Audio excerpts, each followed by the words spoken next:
Hello. Ayo, ayo. Ayo, ayo. Ayo, ayo. There she is. Hi, Jay. Ayo, ayo. Good morning, good morning. Happy AM, happy PM, happy wherever you are. Oh, it's Monday, my dudes. What's going on? Oh, wait, why?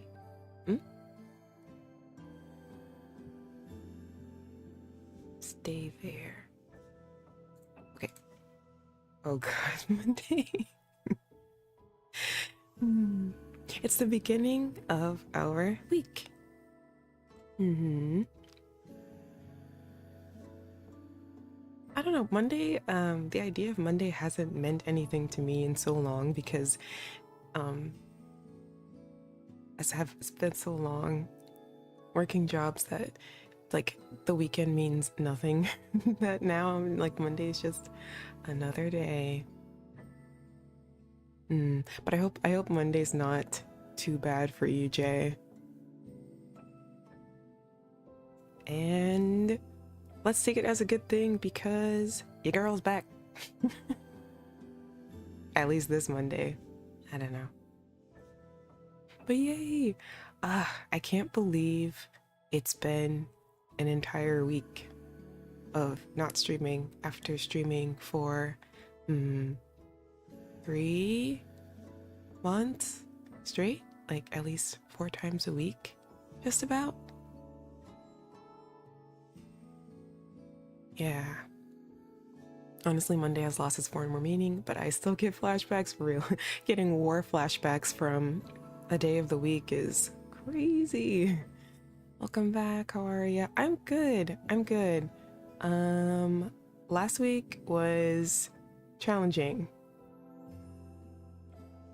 in many ways, to say the least, but the last couple of days have been really good, and I woke up today. Actually, I didn't sleep very well, but I managed to get some sleep, and I woke up feeling very optimistic and excited because I get to stream today. Mm-hmm. I hope you've been okay too.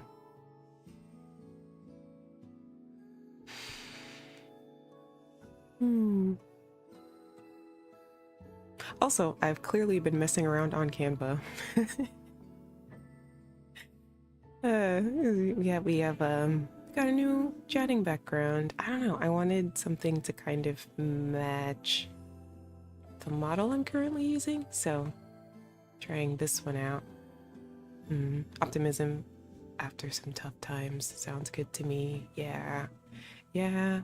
I don't know. I guess whenever things are like not looking too great, I'm just like, it will be okay though.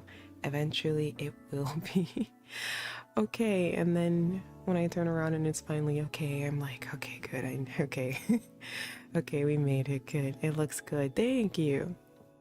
I'm having fun. It's gotten to the point where my brother has started sending me memes of like TikToks and things of people who are obsessed with Canva. And I didn't think that that applied to me until um he sent me one and I was like, wait, that's actually kind of me. Oh no.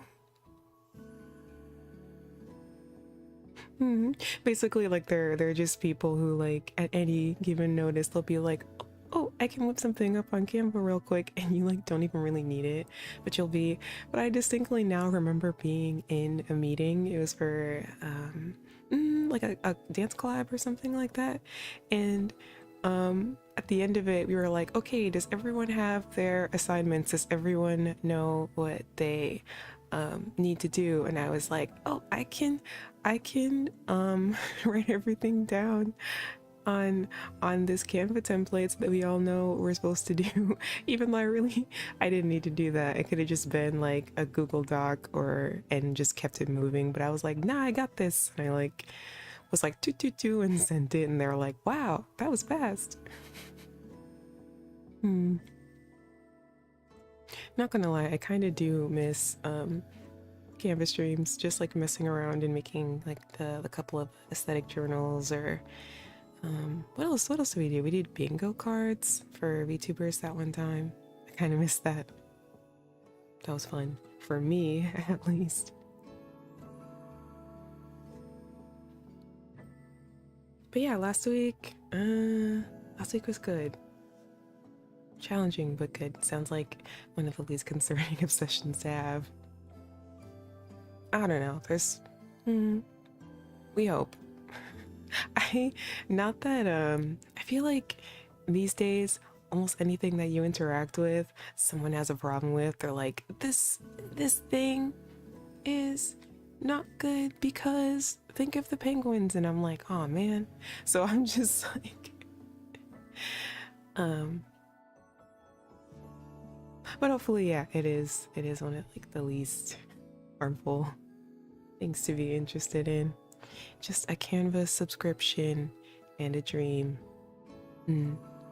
Here's 19 reasons why Canva is bad. Actually, you won't believe number 10, right? And like it'll be in like a short form content thing, and they'll be like, this, and this, and they did this, and they used this much electricity, and somehow they're involved with NFTs. And I'll be like, no, please. I just want a digitally scrapbook in peace.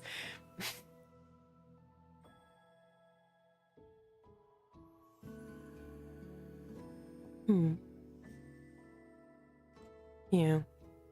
Interestingly enough, it wasn't it wasn't I was concerned that because I was off social media for the most part and streaming at the same time because I really was like I really need to not get distracted this week. So I was really concerned. I was like, oh, but I haven't like actually taken like a real social media break in a while. So it'll be really good for my brain, right? Ideally. But I was like, what if I miss Twitter?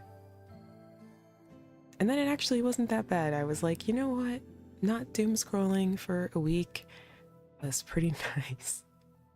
But then any of like this stupid thoughts that go in my brain whenever I'm, you know, like commuting place to place. I had nowhere to send them. I had nowhere to put them. So I sent them to Ari. I sent them to my twin. And it would just be me like describing things that I like saw or thought of, and they'd be like, why? Why are you sending this to me? Also, that's hilarious. The FOMO always hits harder than the reality of it. Yeah, that's true. That's true. That's a good point. Mm-hmm. And you always think you're gonna like miss out on all these things, and then you come back and you're like, oh, I caught up to everything that was happening in 5 minutes. It's not that bad at all. Our MVP, yeah. And I was like, I can't currently tweet any of the ridiculous things that pop into my head, so now you will be subjected to all of them. As my sibling, it is your birth given duty to indulge in my ridiculousness. So shout out to Ari for essentially being my Twitter timeline for a week.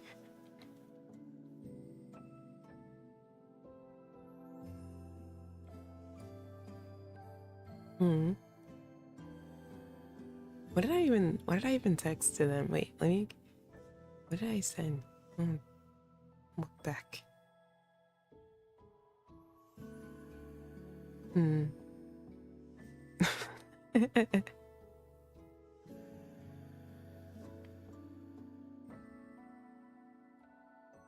Oh, I saw I saw some kid. I saw a kid on the subway solving a Rubik's Cube at like an insane speed. And I was like, whoa. It was like a kid talking to, I guess his dad, maybe. But he was just like solving this Rubik's Cube without even looking at it over and over and over again while like chatting. And he looked like he was maybe 11.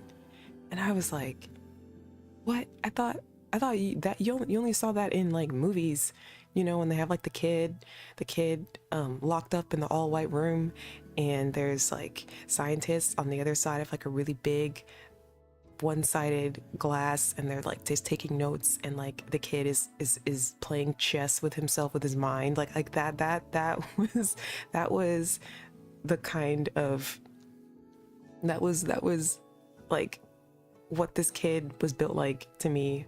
I was like, oh wow, is he like an undiscovered X-Men? Like those are the thoughts that would go in my head. And I was like, I gotta tell someone. I can't tell Twitter, so I'm gonna tell Ari. And Ari was like, I am in the middle of work. Well, why are you? What is going on? Like, it would be things like that.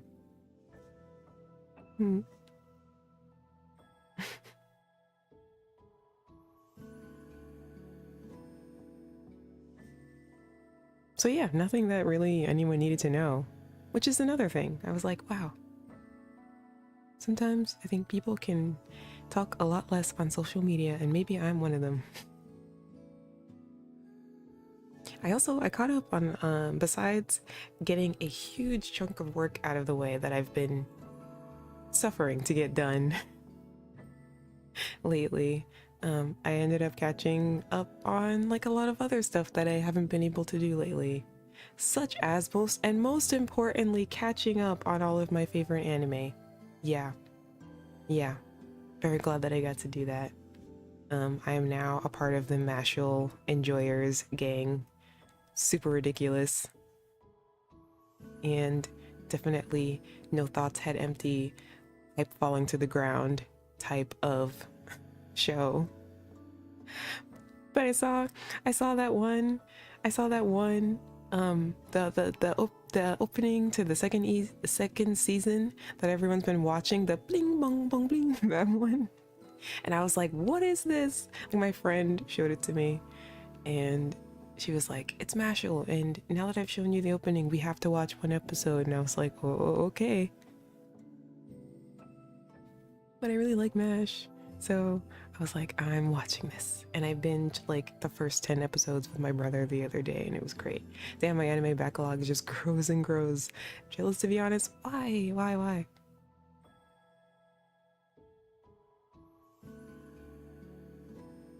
But yeah, no, mine too. I feel like that is these days the amount of anime that's on your to watch list will always be much, much, much longer than the list of anime you've actually seen.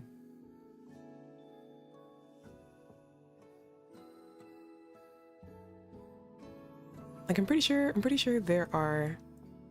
a list of anime that I was supposed to have started watching like at this point years ago, and I keep just finding random niche shows that no one's ever heard about or cares about, and I'm like, I'll watch this. They're like, are you gonna watch that other really good show that I recommended to you like 3 months ago? And I'm like, no, I'm gonna watch this. So then I'll go and watch that instead. Mm. I don't know. Sometimes the inspiration to watch something horribly bad just strikes, and you just gotta do it.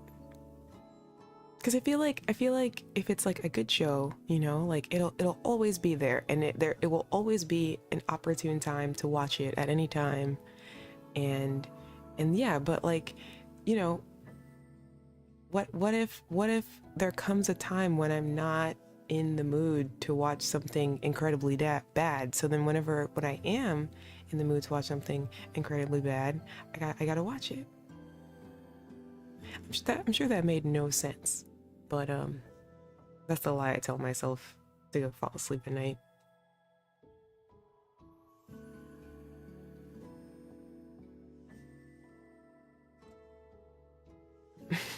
Maybe so. Don't don't try to connect the dots. I'm the red string in my brain is connecting to literally nothing. Sometimes I think about like the thoughts that I have, or like the like the ideas or the concepts that are in my brain. I equate them to like an iron that is full of water but not plugged in. So it's like ready to go, but it's almost, and then I'm just ironing a shirt with an unplugged iron. Like that's what my brain feels like sometimes whenever I'm like, this makes sense, and it's like, almost, kiANNa, almost. You're almost there. You have the idea, and you're even kind of sort of technically executing it, but it's not working. I'm excited for quality show like Dungeon Meshi, but I'm saving it for binge later. It'll still be there. Yeah, yeah.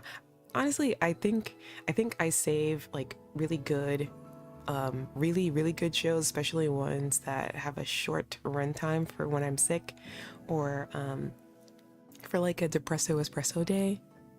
Like I think it was like last week. Like Tuesday or Wednesday, I was like, man, today was rough.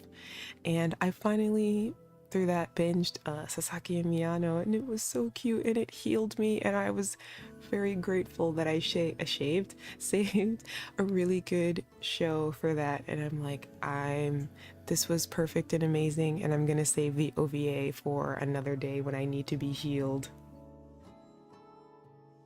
Yes, definitely need a healing show now and then. Yeah. And my friend told me, because I think she initially recommended it to me because I was in the middle of like Jujutsu Kaisen hell, and I was like, nothing good is happening. Everything is horrible. I need a palate cleanser. And she was like, oh, Sasaki Miyano is exactly what you need to lift your spirits and heal all, and nothing traumatizing happens, only good things, and it's very healthy, green flags everywhere. And I was like, perfect, perfect. And then I thought, well, actually, maybe I will save this.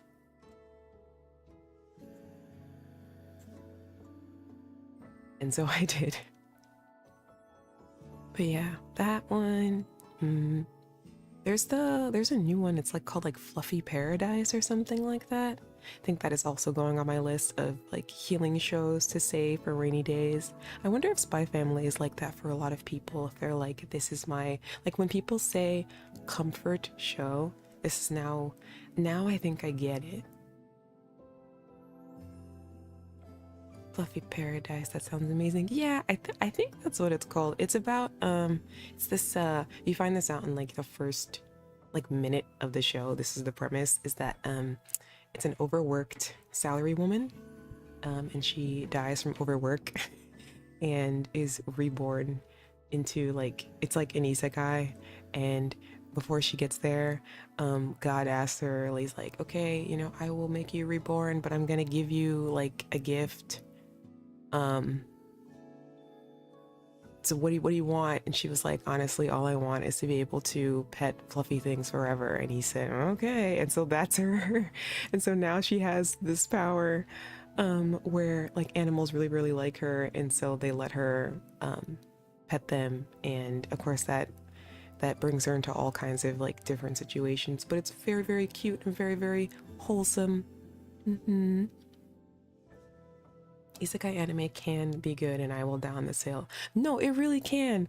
I mean, I talk about all the time how like I will watch a garbage isekai over a really good super long show any day. But there are actually really really good isekai out there. I think it gets a bad rep because there are so many terrible tropes, um that oftentimes come with it, but it can be good.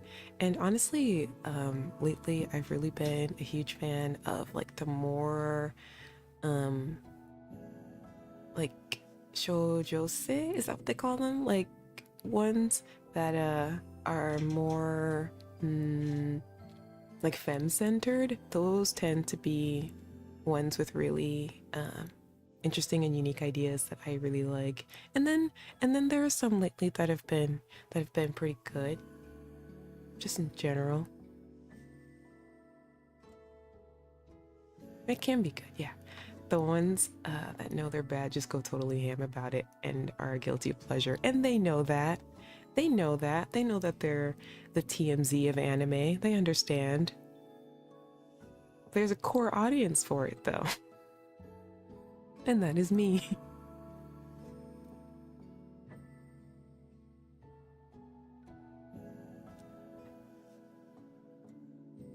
Yeah, I don't know. I no matter how many times it's like essentially the same plot, like a super overpowered normal looking dark haired guy falls into a world, and then like everyone there falls in love with him, and he's like super overpowered. Like I will rewatch that over and over again. But there are shows that are actually starting to deviate away from that.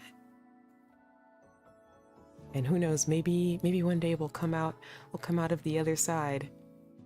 um and yeah, and he has like a anthropologic familiar, not familiar, like bunny girl or dog girl or whatever that like accompanies him. Like it's always that.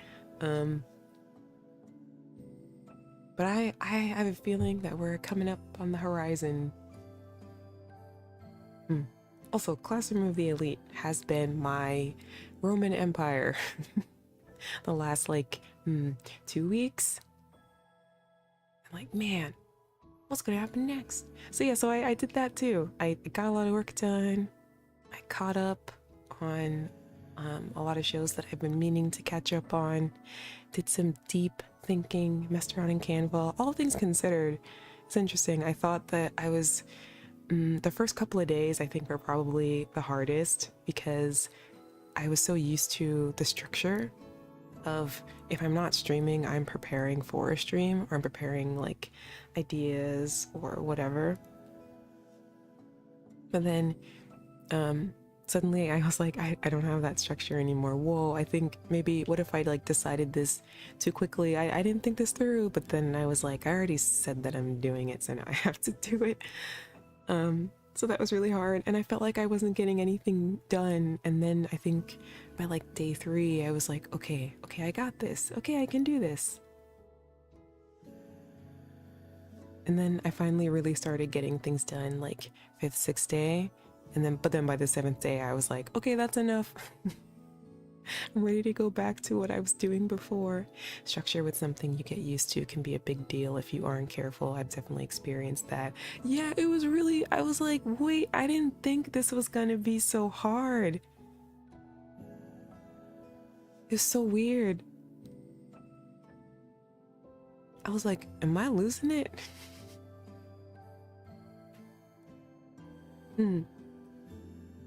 But really happy that I was worried that I was like, oh man, I'm gonna go radio silent and like no one's gonna, I don't know. I was like, yeah guys, we can, you know, still chat and talk in Discord, but I was nervous that like no one was gonna like say anything or care.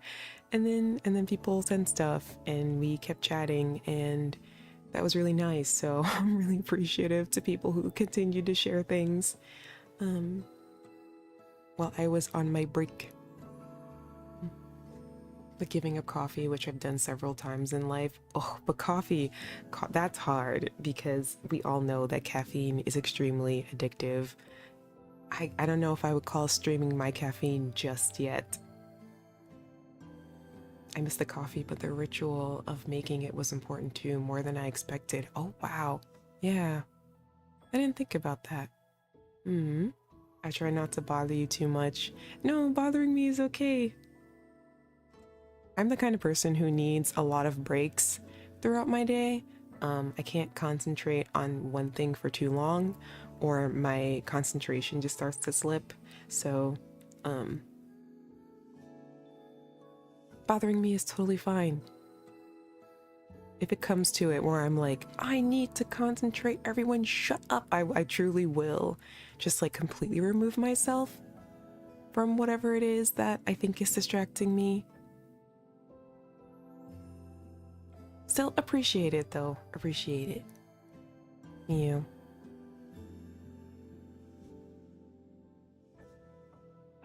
It was nice. It was a nice balance. It wasn't too much or too little to keep up with. It wasn't like I was gone and then it was just like a barrage of messages from anyone or anything.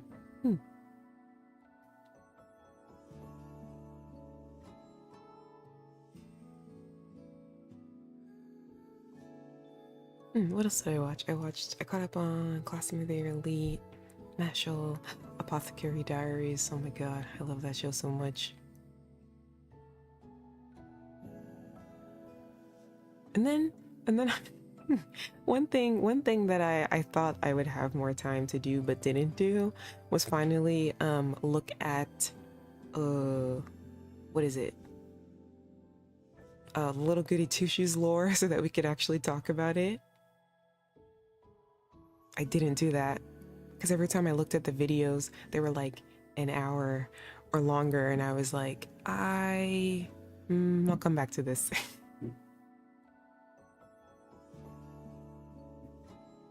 Maybe this week I'll throw it in there. Because I was looking at Pocket Mirror on Steam the other day, and I was like, oh wow, yeah, the gameplay for this is actually very, very similar. Oh no. Oh no. No, I don't have time to watch this 1 hour video, but I will binge watch 10 episodes of this ridiculous, unserious show. I will do that.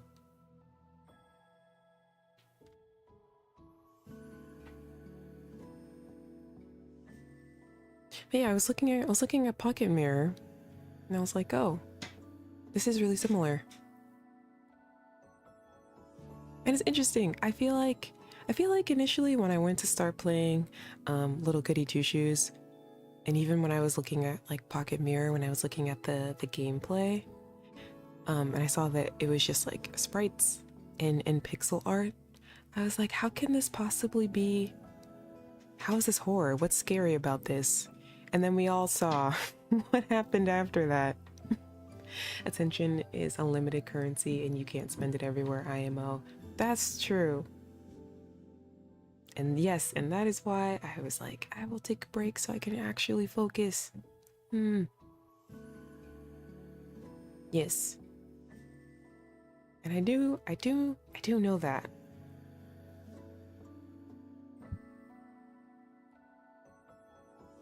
I'm looking for attention.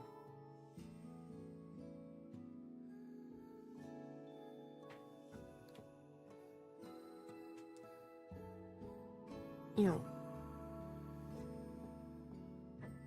Hmm. More importantly, if you try, eh? Try to anyway, it loses value. Attentionflation. Attention duelists. Yeah, because interestingly enough, it feels like I I now the more that I do this, the more I'm like, how do my friends and other people that I watch stream, how do they balance streaming all the time and their like outside off stream projects? Like how do they do that? Because I don't know if it's because like my main craft is dance that requires a lot of both physical and mental energy, that I'm like, how do you balance that? How do they balance that?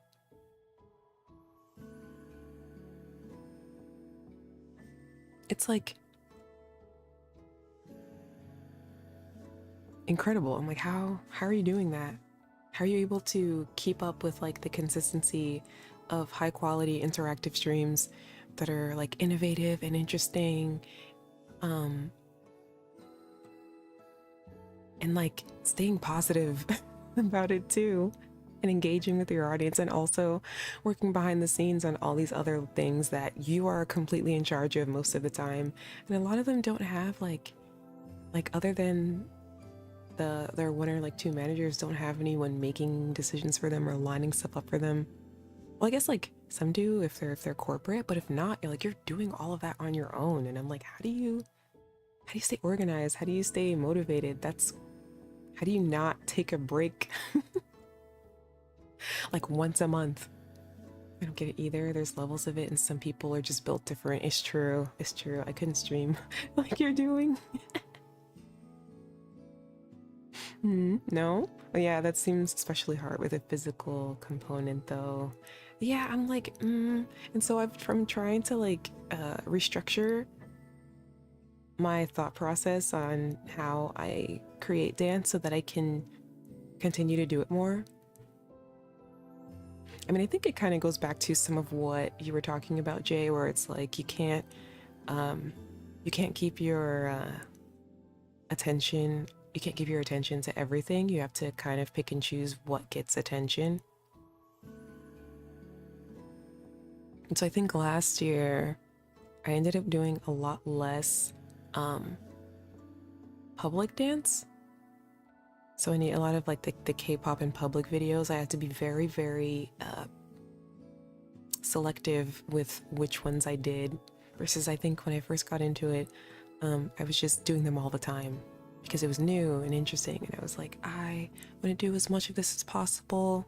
Although I feel like that's kind of how everyone was around like 2021, 2022, when public spaces became more and third places became more available to the public again.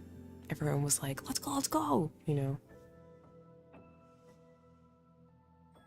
But now I have to be very selective on what projects I pick up and which ones I don't, because then it takes away from like it's all fulfilling and it's all interesting, but I'm like, I physically cannot, I don't have enough time and energy to do all of them.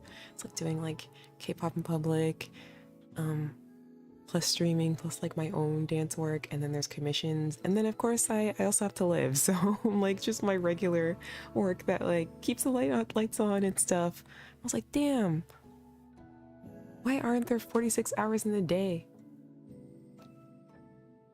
Even just having too many options for certain things can overwhelm me sometimes. Yeah, Very, very true. Much less trying to actually do them. No, real. You get that, what is that, decision paralysis or something like that? Executive paralysis, where it's like so many things to do, too many options, all the possibilities. Possibilities can be really exciting, but they can also be super overwhelming too. I'm like, I can do anything. And then you realize I can do literally anything. What now?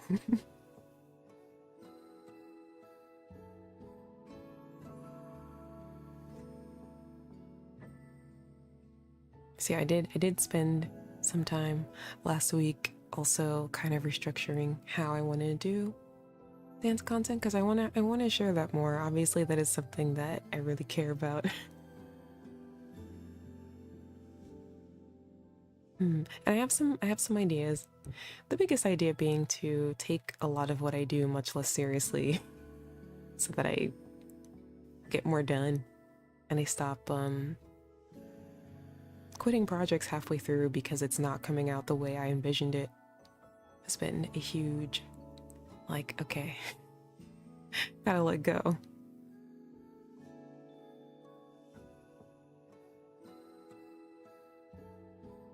So yeah, and then through that, I was like, oh wow, I finished stuff.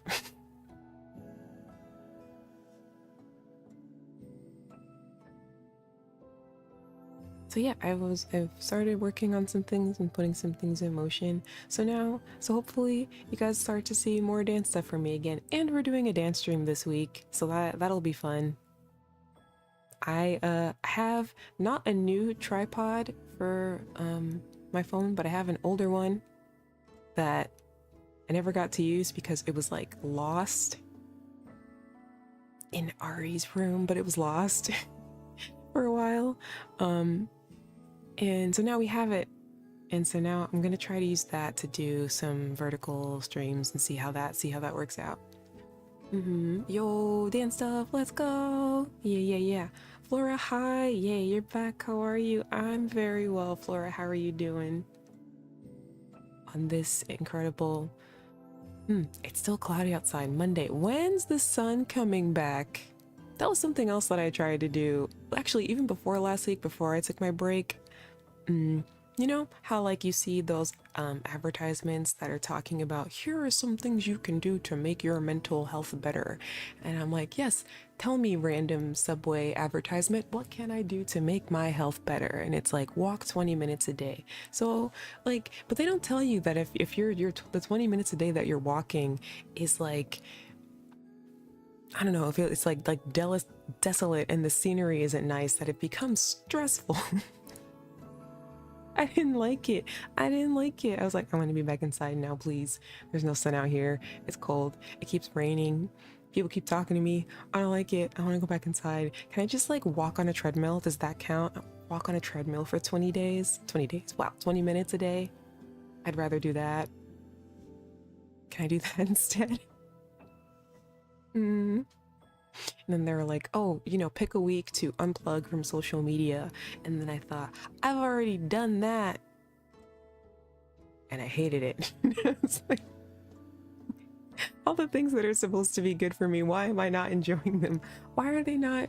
Why does it feel like they're giving me more stress than less? What was the other thing that it said to do? It said unplug from social media for a week. It said walk 20 minutes a day. I'm sure there was something else. I think there were like 4 or 5 things to do. I don't know. Let's go through the list. I'm gonna go through the list and I'm gonna see if any of these things actually hit home for me.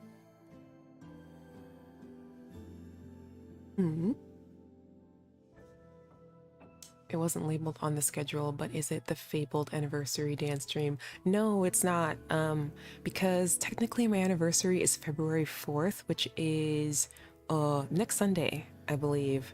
So I was like, it should be on that day or really close to it, depending on like what my schedule looks like, would ideally be that.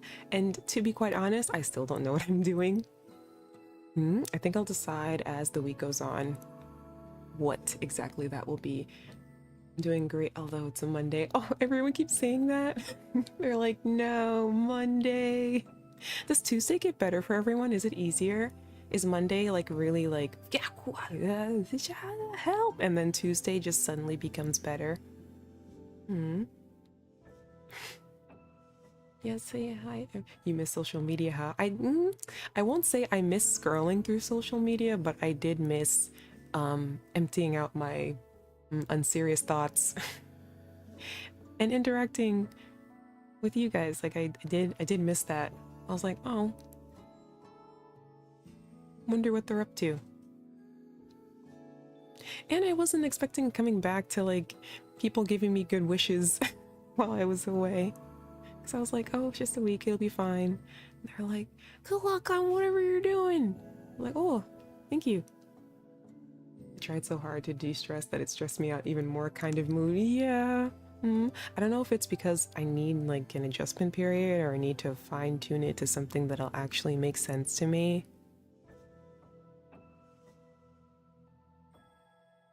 Like it can't be just because I tried it once and that I just decide, oh, this sucks. I can't do it. I tried it once and it doesn't work. Like I'm sure it's probably that I need to figure out how to actually make it make sense for me. Tuesday is just a reminder that Monday was only yesterday. That is so stark. That is so great, Jay. I work from home on Monday, so Tuesday is actually my real Monday. Oh, interesting.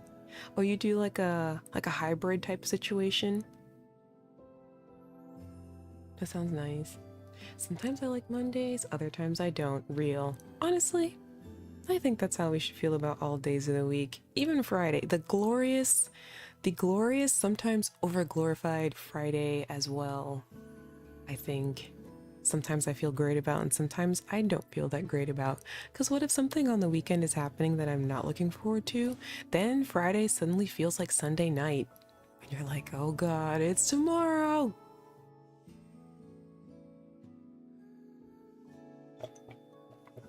Yum, yum, yum. My coffee's cold. No. Yep.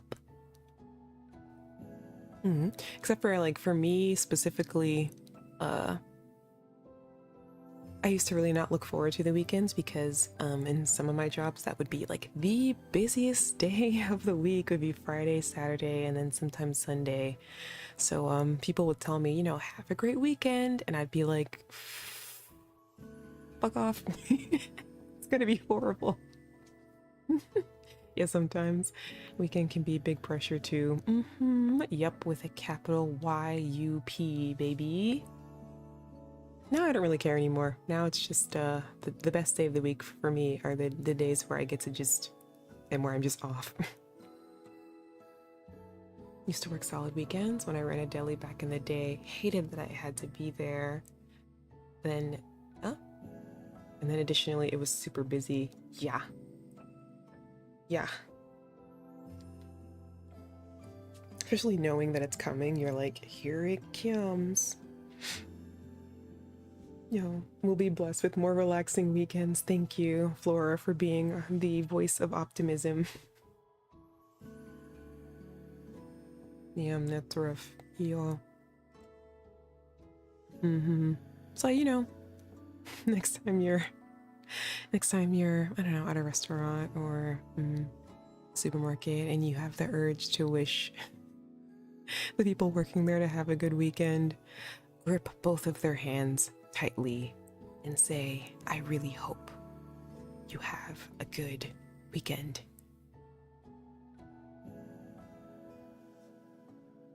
The Sunday church crowd rush for deli food. Oh, wait, I've witnessed that. Ironically hellish. Ah ha ha.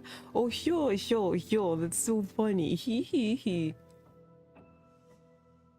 I actually thought that was funny, but I've witnessed that. I've witnessed like the Sunday crowd, and they're all in their Sunday best, and they're like, everyone, let's go to like the restaurant or to the deli or whatever it is.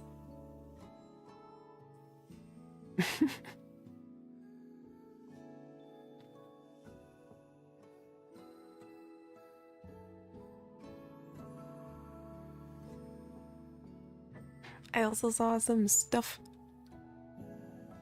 on break that I was like, I want to do this when I get back, and this when I get back, and these things. Such as there's a frog game. There's a frog game coming out that I want to try. I'm excited. I want to play frog game. I hope it doesn't suck. I put it in Discord. Oh, frog game. Must be a cool frog game. I don't know if it's cool or not, but I saw it and I was like, you know, I try to fight the it is obsessed with frog allegations because I'm like, that's not true. That's not true at all.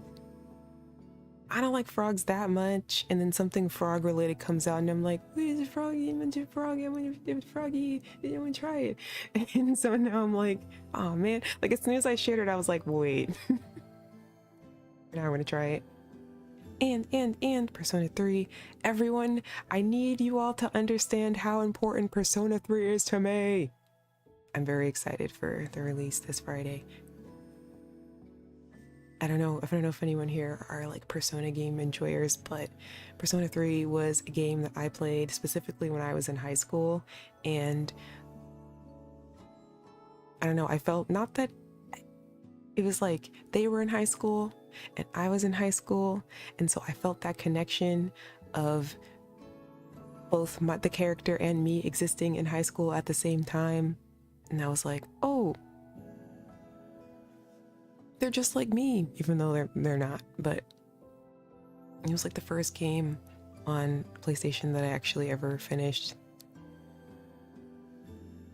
and now it's coming out again, and it has some voice actors that I really like who are playing the main character, and Junpei is played by Zeno Robinson, and I'm just really excited. So if on that day I'm just like the whole time, you'll know. High hopes for cool frog games. High hopes.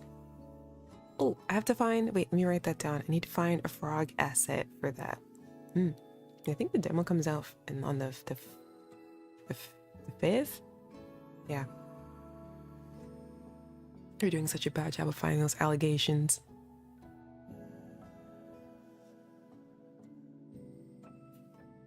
Persona was a series that I was always wanting to get into, but it unfortunately passed me by. Not this Friday, it's not. That's okay, there's always time to enjoy. That's why I love their soundtracks so much. I know, Persona, I feel like it's become one of those games that it now, like, there is such thing as Persona coded music. Like, when you think of the soundtracks for Persona, you think of a very specific genre of music. It's very jazzy, but like still somehow kind of SoundCloud artisty, and there's like probably a 30-something-year-old woman just singing in the vocals are always way in the back, like really far in the back behind the instrumentation, and it's very feels like a speakeasy. It's like, oh, this is nice, yeah, boom, like that's what it sounds like to me. Petition for more frog games, please. Yes, I think at one point Kiara did, like, she did Frog Week, and she did some frog games during Frog Week, right? I think that's what it was. Maybe I should look at some of the ones that she played.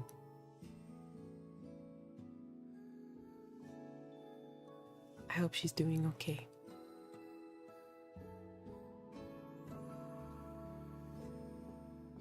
I vaguely recall that was too busy to watch much, though. Yeah, me too at the time. I only caught clips. That was the time when I got locked in the usual room for like a year. No, it wasn't a year. It's like 3 months or something.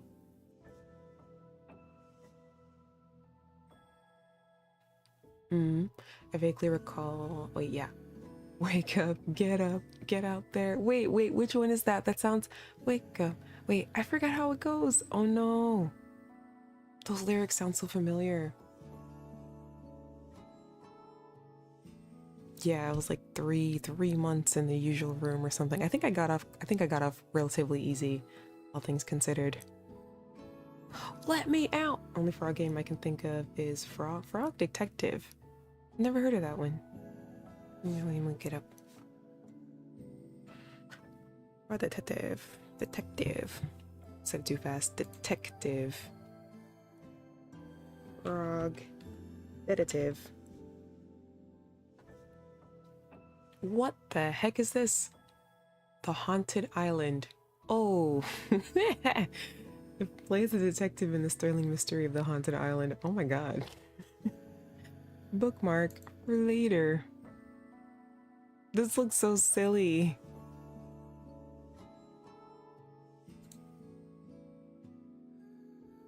It's a song from Personas 5. Oh, okay. Yes. Huh? That doesn't ring a bell. What did I do? I didn't do anything. I didn't do anything. I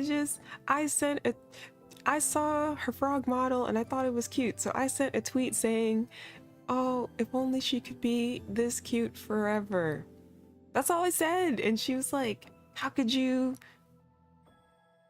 She was like, how could you say that? And I was like, what? Why? It's not like she's not cute all the time. The froggy's cute. What's wrong with that? What's wrong with that? You made it cute. Why is it bad that I'm just saying it's cute? What's wrong with that? Nothing wrong. Would you want me to say it's ugly? I hate this frog model. Boo! Get rid of it. Where, like, what was I supposed to say? Put it in the trash. It sucks. Like, what was I supposed to say?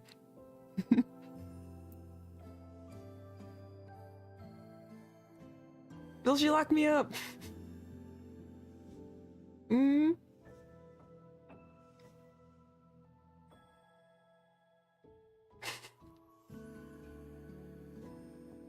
I don't know. I imagine that it's a really cute frog. It is.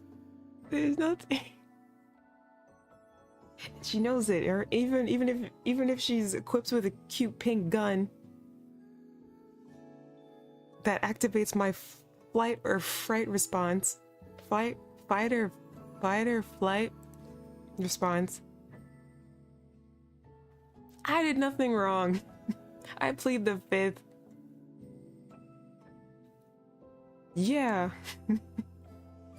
Exactly. Anyways, yeah. So Frog Detective, that seems interesting. I will bookmark that for later.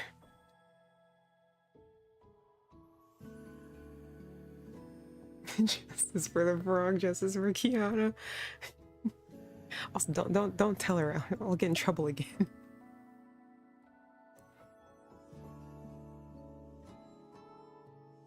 Oh my god, my coffee's gone. No.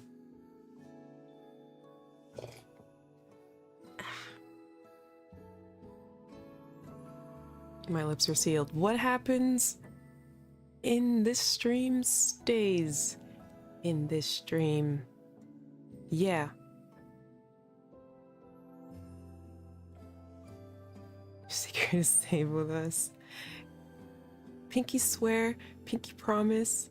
Definitely not gonna tweet a clip of the stream at her. Don't you dare. Don't. I'm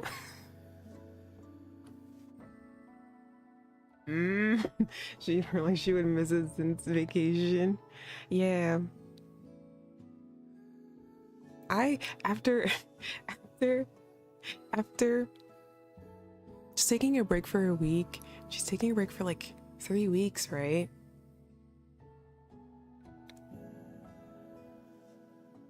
I really hope it's restful. I really do. And for anyone who's taking a break right now, I don't know.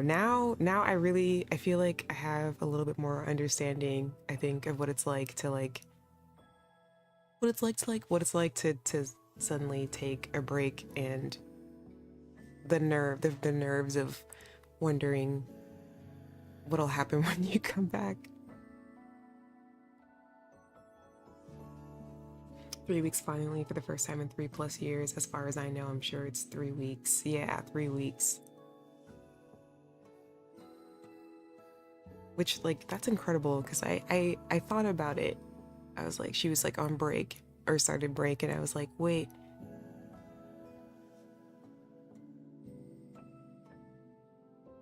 I think this is the, because I started working with her pretty much like a couple of months after her debut, and so I was like, oh, I think this is like the first time since I haven't been thinking like, oh, there's something that I have to work on and eventually send to her like that. I think this is the first time I'm not thinking about that. Like, it just feels like, oh, it's like an actual, like it is an actual break. Like there's nothing happening right now.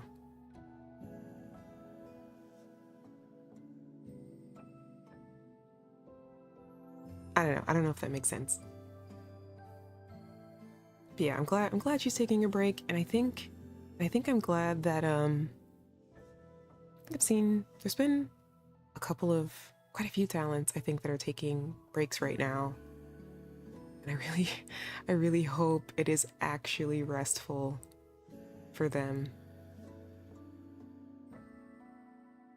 I don't know how how strongly I'm like please actually take a break, and please let it actually be restful for you. Spend vacations before, but not real ones, was still plugged into the hollow matrix. Yeah, I know when people say that they're like going on vacation and then they're like, but I'll be streaming on vacation. I'm like, well then you're still thinking about work, like you're still working. But then I know that it's also really hard for some people to take a break, like they physically cannot turn their brain off. I think Callie's mentioned that she's kind of like that she like has a hard time taking a break because whenever she does, she like all the bad thoughts roll in, and I'm like, oh, I can relate to that. Oh, I gotta unplug sometimes for real.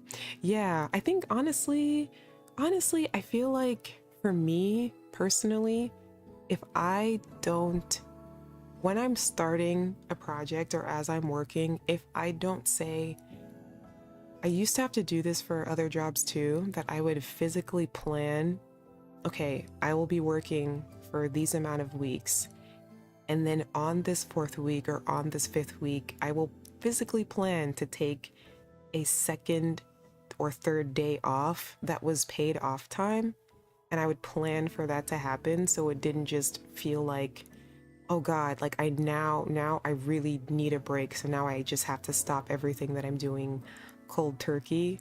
Like it would be like I'd plan to have a 3-day weekend or a 4-day weekend once a month, because I just knew that otherwise I wouldn't plan to give myself a break until I already needed one, and then I couldn't take one for like another couple of weeks, and then by then I was like, I need to stop right now, you know, and by then it feels like it's too late.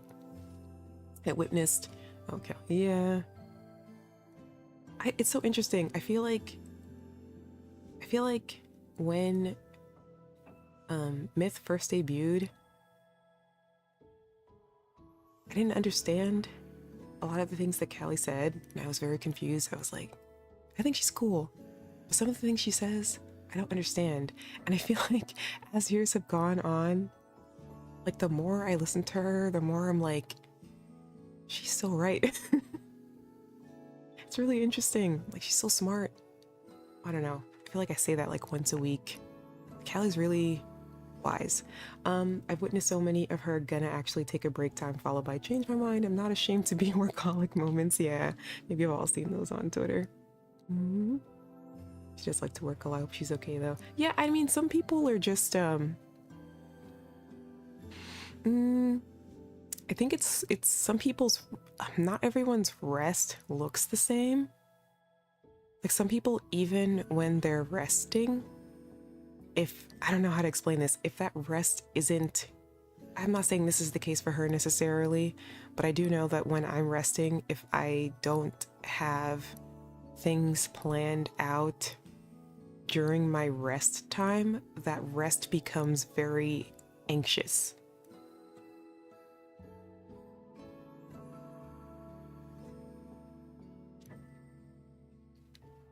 So like for example, if I'm like actually taking a break, I need to plan something during that break, like a day trip, or I'm going to complete I'm gonna like watch these shows, or I'm going to clean my house, or I'm going to like whatever it is. Even when I'm going away for a vacation or things like that, like I'm like if it's not planned, I become anxious. And then for some people that outlet is creative, and then it doesn't feel like work. Like it might make you tired, but it's not the same. And there are times when it's like that where I'm like, I just need a break from monotonous kinds of work. I'm okay to do other kinds of work that will occupy my brain and give me that kind of brain break. And then also I'm a dancer, right? So physical activity is something that gives me a lot of endorphins. So for me, sometimes a break is just being able to just move around a lot for a couple of days without thinking about the final product. But then out of that will also still come something creative. So I guess it just really depends. Kelly is really cool and cute. She is. I have very, we do not talk or hang out at all, obviously. But I have a very soft spot for Kelly. I feel like she's been through a lot, and I just, anytime I see her doing stuff, I'm like, please be well and okay. Yeah, in the end, you really just gotta be honest with your. But is that? I feel like, is that parasocial? Is that weird to say? I don't know. Sometimes I look at like people who are creative, or people that I like look up to, and I'm like, or people whose work is important to me, and I'm like, please be okay. But I'll just say it in my head, and like not from afar, because I don't know.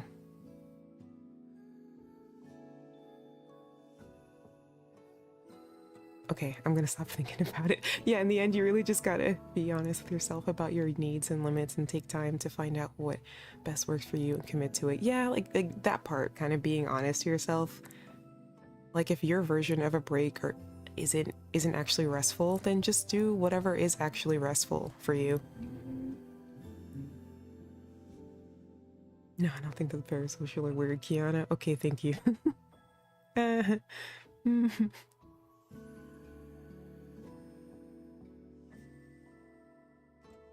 Yeah, I think there's such thing as a reasonable concern for another person, even if they're a total stranger.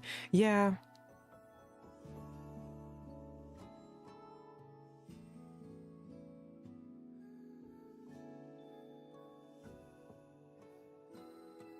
Yay.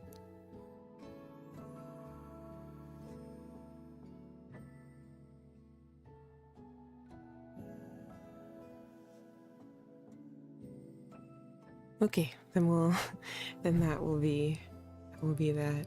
Huh? What in the world is this? Oh, okay.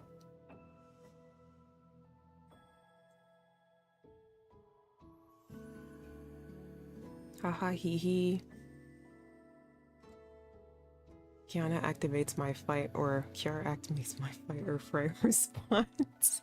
Is that what I said?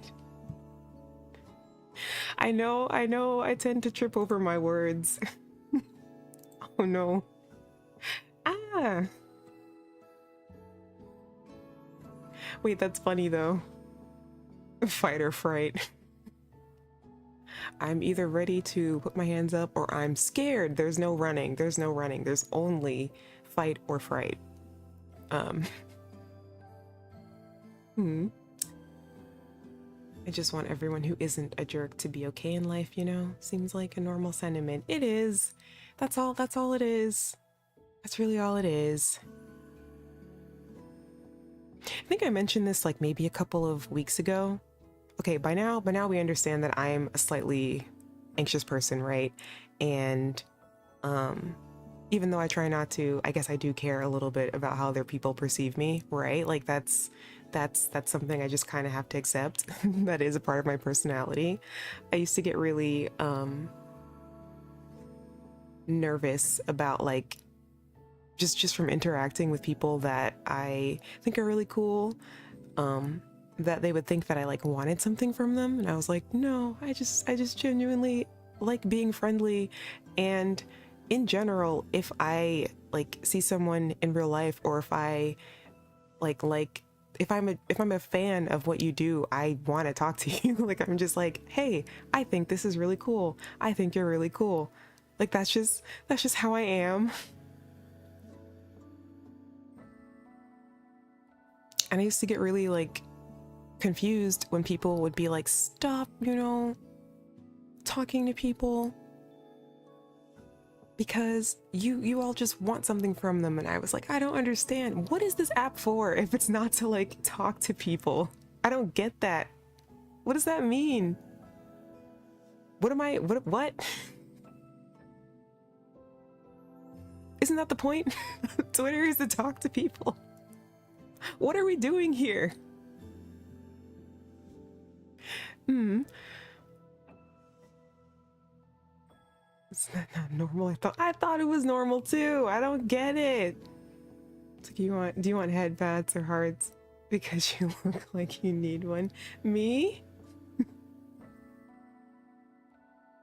Oh no, I'm okay, Flora. I do like head pats though, and hearts are cool. Thanks for asking, but I'm okay. It was just a question. I am actually okay. If it seems like I'm not okay, I actually am okay. Sometimes saying things out loud makes you realize how ridiculous they are, and you're like, wait, hold on. Am I crazy? And then you just have to ask the question, and then it's all good. Yeah. The model just makes her look a bit more forlorn. Thank you.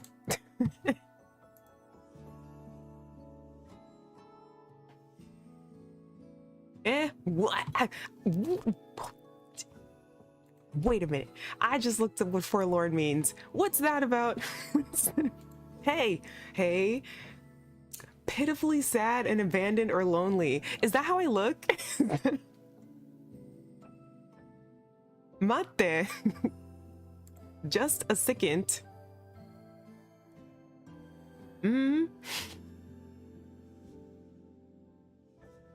What about me looks... Wait. What about me looks pitifully sad and abandoned or lonely? I look adorable. That's it.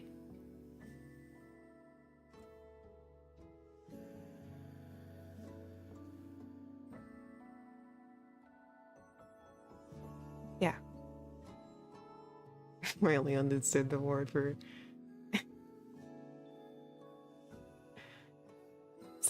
Wait, what? I only understood the word as suggesting or characterized by sadness. Oh, okay. Okay, never mind.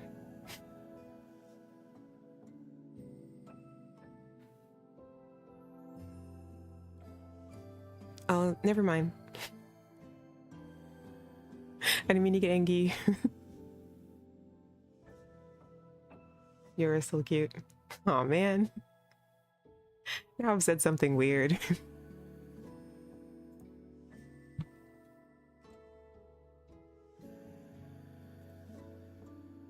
Wow.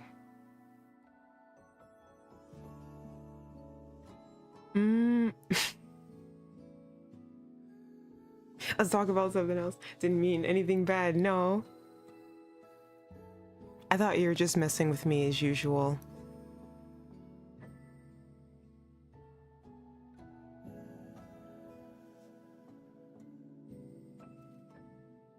Not this time. No. It's like the boy who cried wolf. The one time you're actually on my side. I'm like, and what do you have to say about this, Jay? What do you have to say about this? No, but Jay's always on my side. It's alright. Yeah, and then I'm over here like, yeah, that's what I thought. That's what I thought. I'm not an angry person. Sometimes I have like little outbursts, but I'm not in general. In general, I'm not a very angry person at all.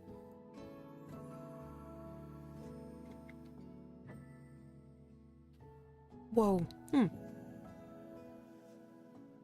Wait, but okay, so what do we want to do for anniversary? I know that like dancing is a thing that is for sure on the table.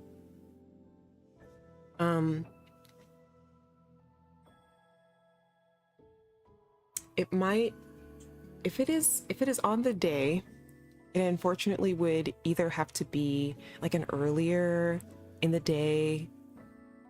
It'll have to be either earlier in the day, like a shorter stream, like around this time, a shorter stream, or it'd have to be an evening stream if it is on the day.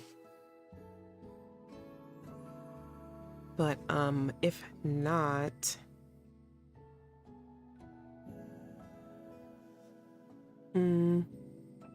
yeah, I kind of have to figure that out. Because I was thinking, I'm like, I mean, I could, because if it's, you do whatever works on your schedule, yeah, it will end up being that. But in the case that it ends up being a shorter stream, can try to come up with a few ideas and run a poll maybe. That could work. That's a good idea. Yes, let's do a poll. Let's see what the people want.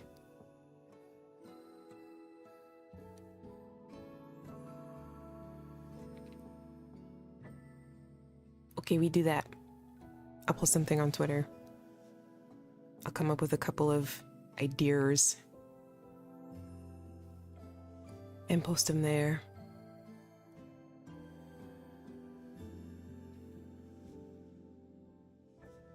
Sounds good. Didn't someone ask me like if I could do the VTuber wiggle? And like for a while I didn't know what that meant.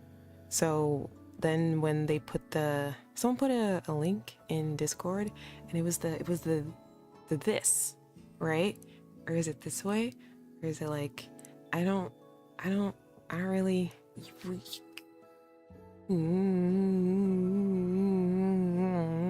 Is that it? Yeah, do a wiggle. Do a barrel roll. I only know how to do, I can do I can shake my head. I actually can't nod with this model very easily. Oh, whoa. But I can do like a little shoulder shimmy and I can tilt my head like this. So yeah, that's about it. I tried to figure out how to make her nod. She doesn't do it. They're doing it right now though. Wow. It's moving the entire model side to side a bit while wiggling in time with it.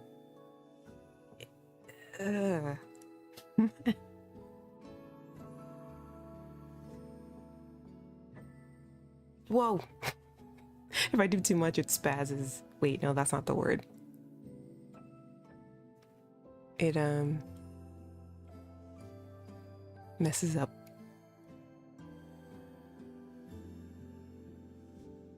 Pew, pew.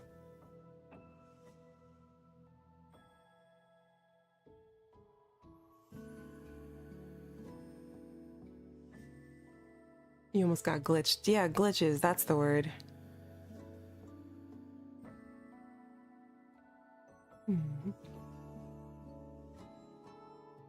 Have you seen the tweets where some VTubers show their model like shaking and falling apart after the VTubes do? What? Wait, really? No.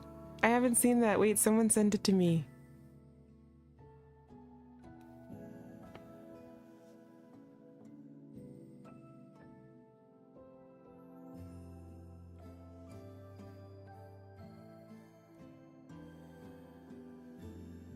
There's an update? Do I have the update? I actually have no idea. I actually do not have the... I think there, because I think I have the free version of VTuber Studio, the one with like the watermark on the side. So I have to key it out so that it doesn't pop up on stream.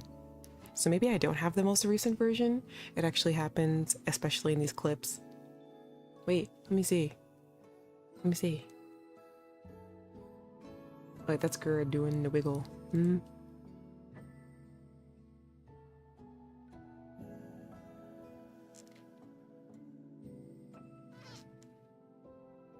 Whoa, sorry. Oh,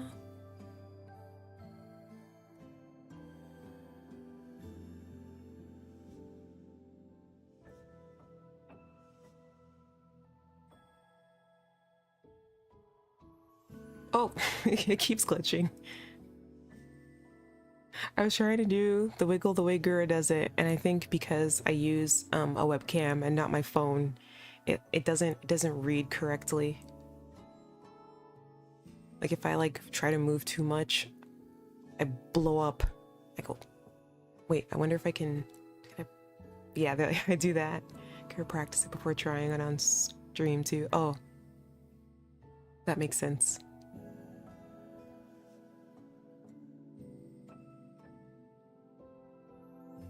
Hmm.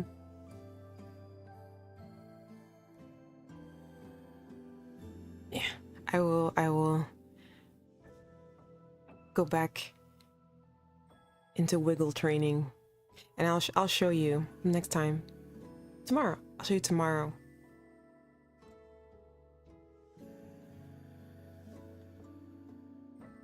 It'll be the best wiggle you've ever seen. Yeah, this is about as much wiggling as I can do right now. kiANNa VTuber training arc. Sugoi. Sugoi. Sugoi.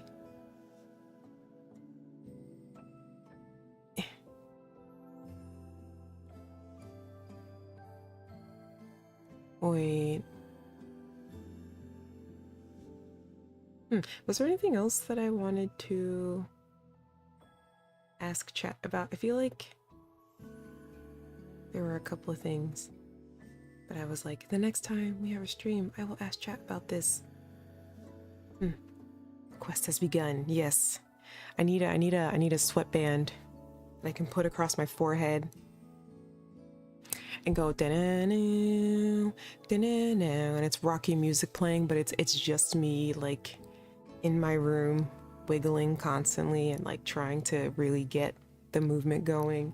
And it's been like 5 hours and I'm sweating bullets and sweating buckets, and the wiggle is happening. I'm in a hyperbolic chamber like in Dragon Ball Z, and I'm just wiggling. It's just me by myself in front of my computer wiggling probably until I get dizzy. It's actually after a while it does get a little dizzying. Oof, that's hard on the neck.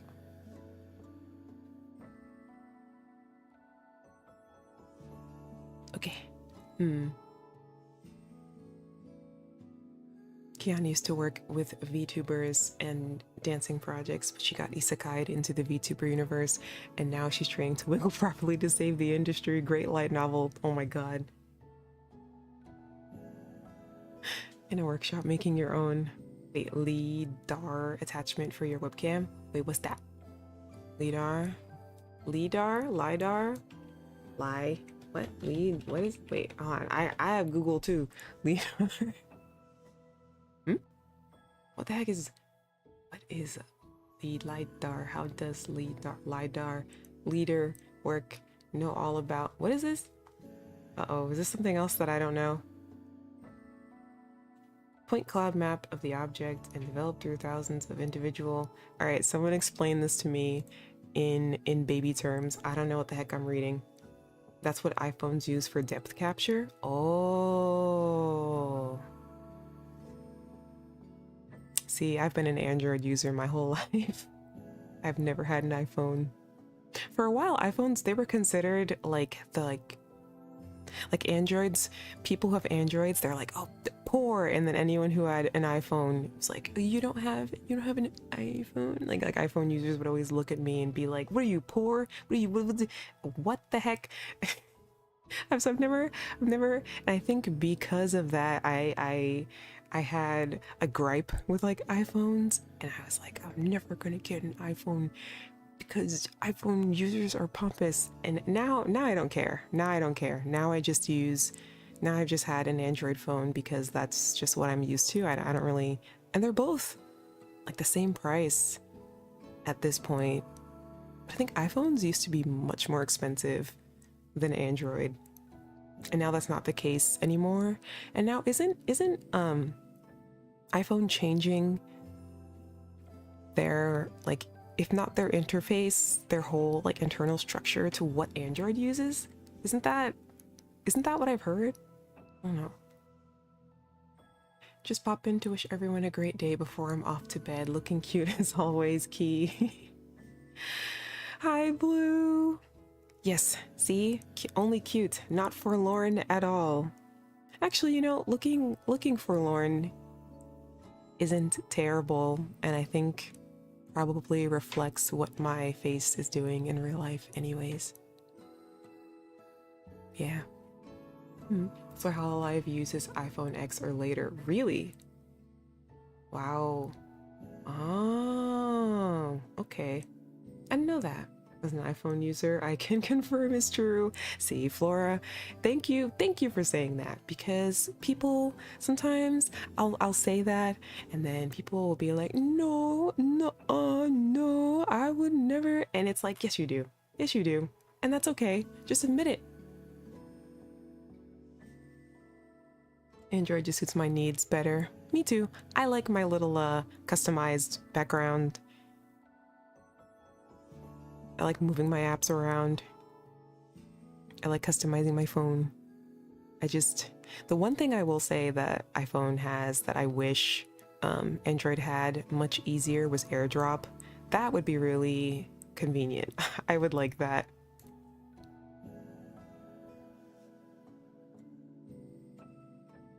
Blue and Josue. Yay! Everyone's saying hi to each other. I don't know how Apple makes their stuff seemingly fall apart after a few years. I think I would only buy the new iPad in the future. I just got burned by their laptops in the past. Honestly, I remember, because I've never had like a MacBook or anything like that, but that was what was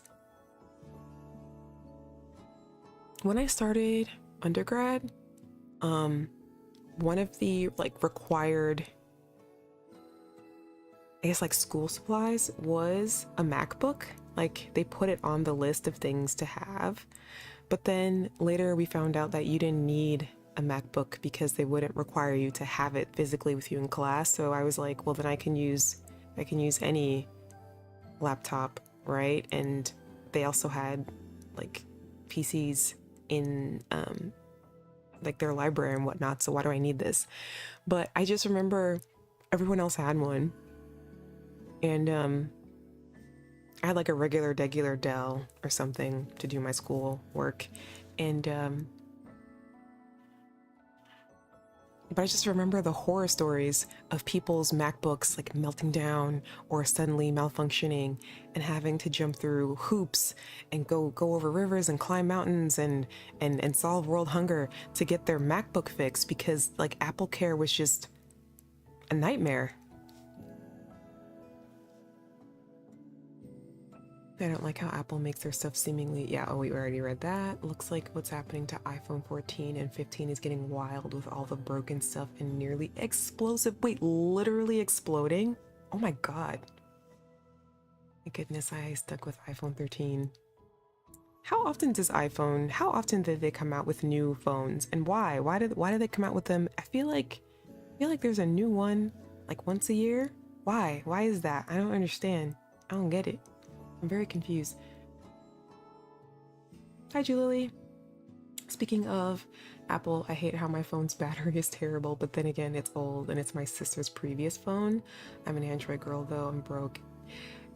But that's the thing, it's like Androids and iPhones aren't even that different in price anymore. In fact, I think I was looking to upgrade my phone a little while ago because I was like, well, I've had this phone for 4 to 5 years already. I think it might be close to time to turning it in. And the Android and iPhone, like I think in one scenario, the newest iPhone was less expensive than whatever Android phone I was looking at. And I was like, when did this happen? 6, iPhone 8, IDK, mine is old. I also hello, love your avatar, so cute. Hey, yes, this is Mochan. Is technically the name of this model. I've credited the developer in the description. I need to mention that more. Anyone who is watching for the first time, this is a free model that I customize a little bit. Let's see, it's basically once a year now, which makes their recent sustainability lip service even more ironic. Oh gosh. Yeah, I would say iPhone is probably one of the least sustainable companies in existence.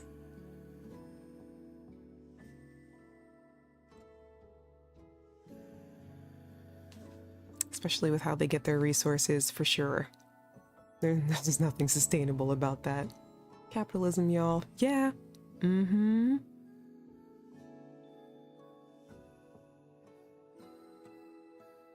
Yeah, I don't... So when I was looking at a new phone, I was like, Androids are just as expensive as iPhones these days. And since they come out with new models all the time, I might as well just get one that's refurbished for a couple of $100 less. It'll probably last me about the same amount of time anyways. And then honestly, if it's your battery that is malfunctioning, I don't know if it's the same with iPhones, but you can replace the battery for Androids pretty easily. And I've gotten a couple of like an extra year or two out of all my phones by just doing that, by just replacing the battery. If there was nothing wrong with the rest of the phone, that's what I would do.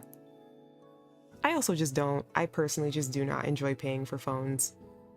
So I try to get as much use out of my phone as possible. If you go on YouTube, I think a news outlet did an interview on sustainability for smartphones. Apple didn't answer them, but Samsung did and told them about how they're working towards that. Interesting.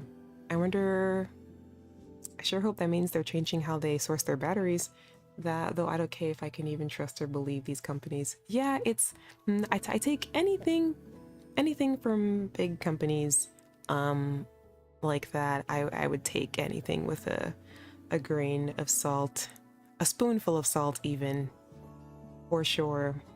I'm in the boat of I'll believe it when I see it.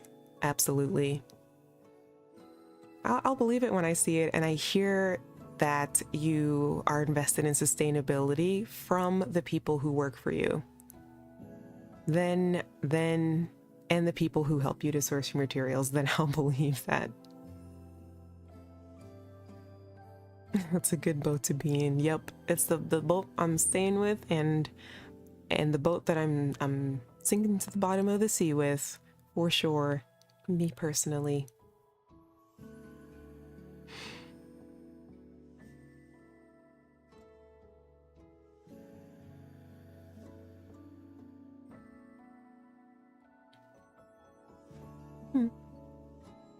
But yeah.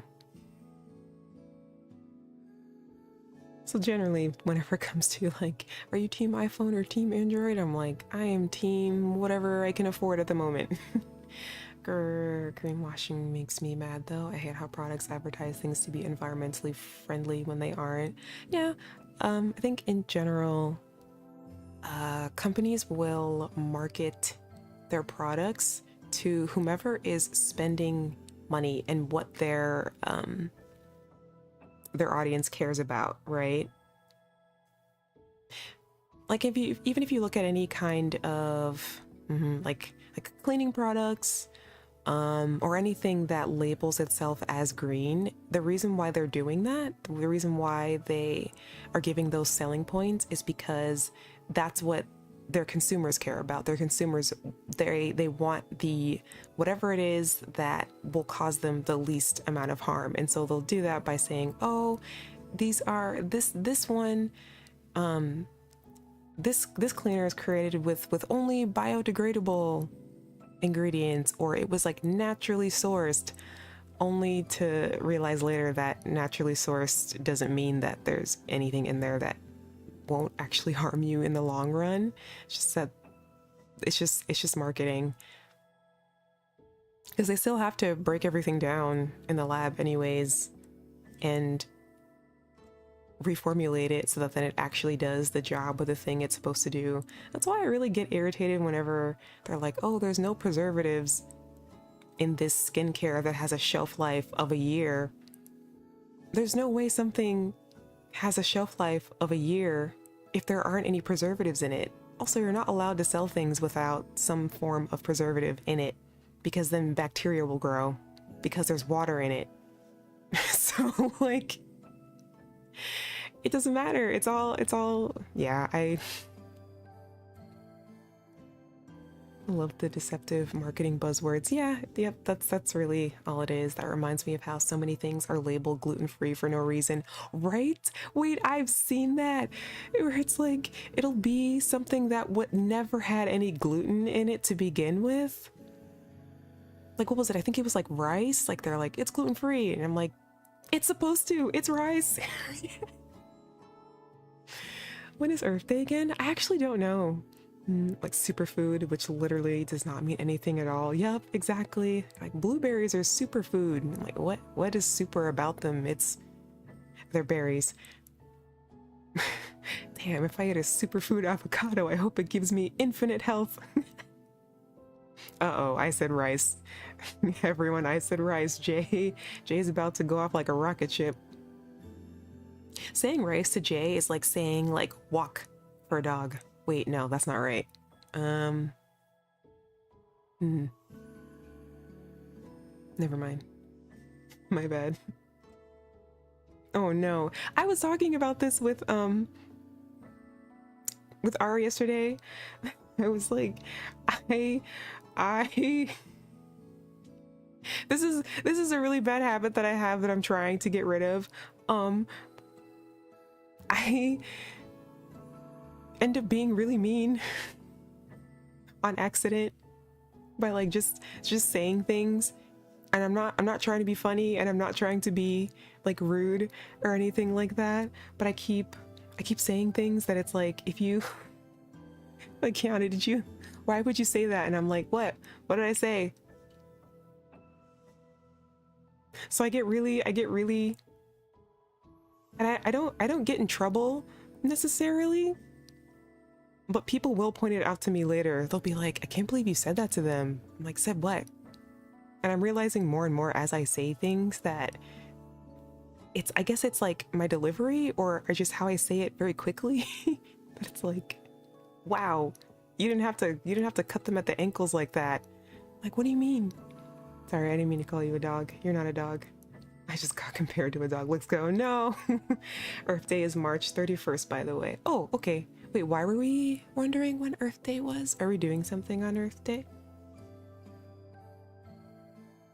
Okay, now I want rice with kimchi. I gotta finish mine.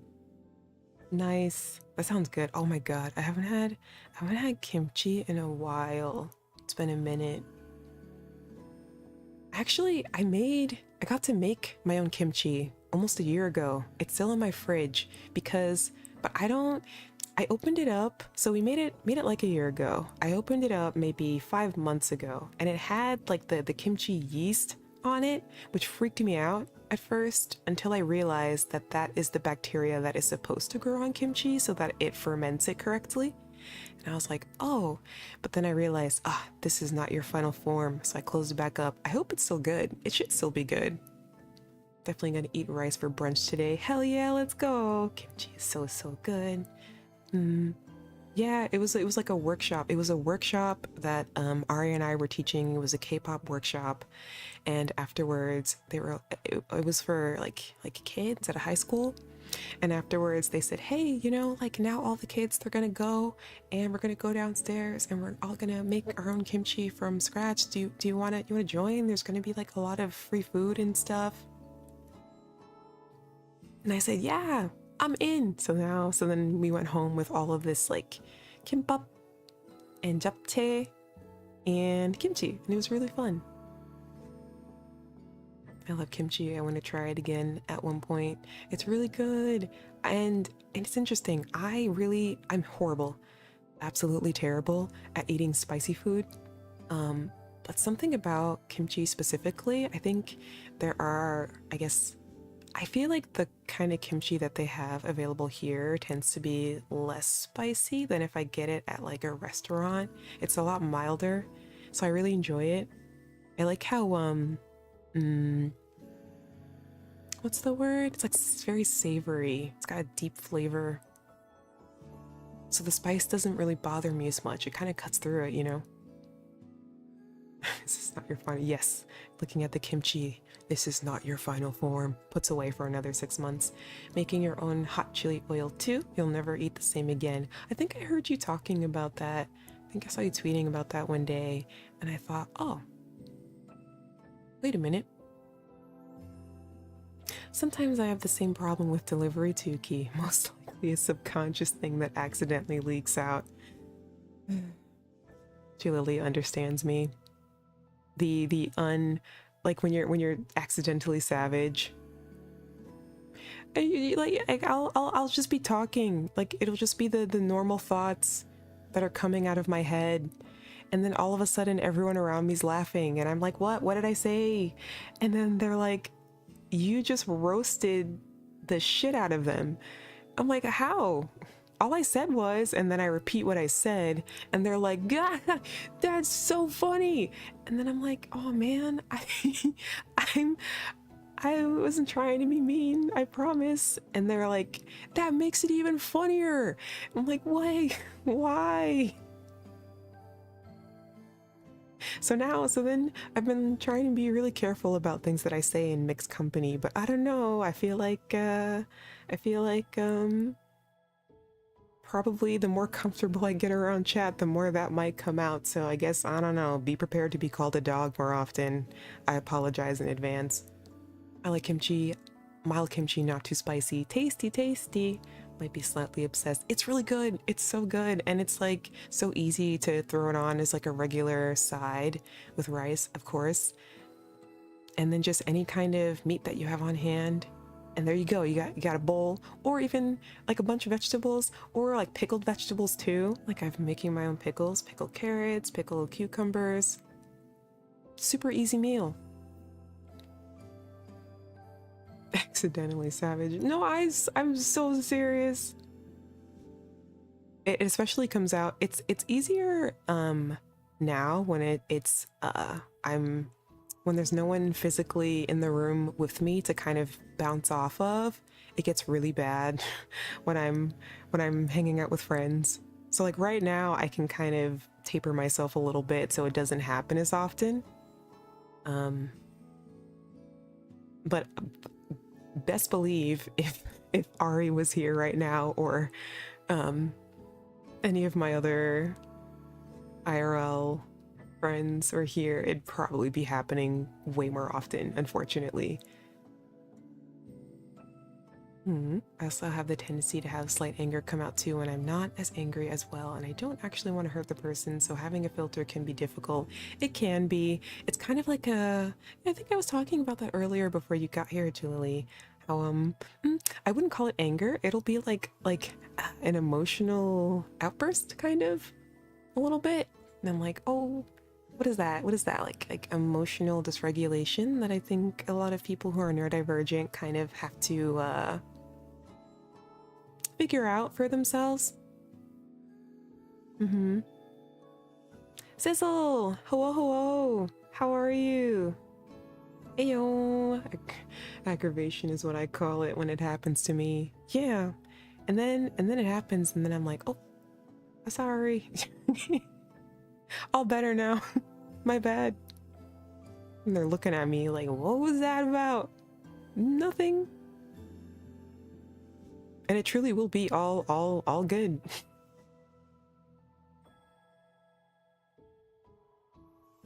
Do you think some of that comes from how we are raised or our background? Because I think that's the case with me sometimes. I think everyone's nervous system, to a certain extent, is influenced by how they're raised. Definitely, if you are not given the tools to help yourself emotionally regulate yourself when you're growing up, especially if you are neurodivergent, that can be really difficult to navigate in adulthood for sure. I do think so.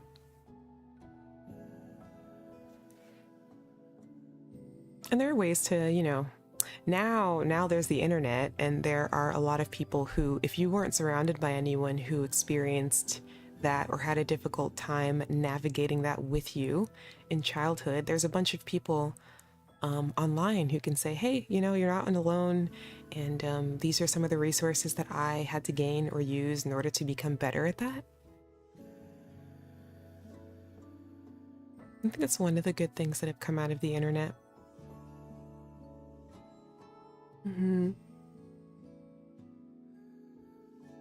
Finished work. Yeah.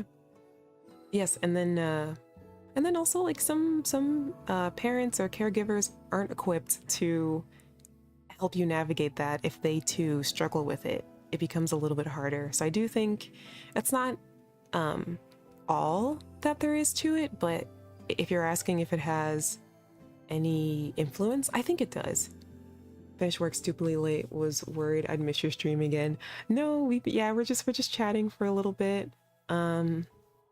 Oh wow, it's been almost 2 hours. Yes, you made it. I hope work went well. I hope it wasn't too stressful. Hope you got a lot done and you're able to relax now. Did you say you were neurodivergent? Because if so, I will also keep in mind I am as well. Yeah, I think we've had a similar conversation about this before, Julilia, maybe like a little while ago. But yeah, I am for sure. I have a couple of self-diagnoses, but depending on like what area I'm in, I don't always talk about them. But yeah, that has been something that I've had to navigate or didn't realize that I was navigating until much later. And then I would be like, oh, that's why I do that. Oh, that's why that's how I learned that skill. That's why this is difficult for me when other people are telling me it's not difficult for them. Okay, noted. Like it was things like that. The internet is one of the greatest and worst accomplishments of mankind, honestly. I wonder, that being the case, how long, like let's say like all of mankind dies tomorrow, right? So will the internet then, like how long will it take until the internet itself stops running completely? And will there be any way for any kind of life form who comes after us to know that it existed? I mean, maybe it will if like when they're here that they also have like their own version of the internet, or maybe they'll be more advanced so they'll be able to very easily piece together that that's what it is.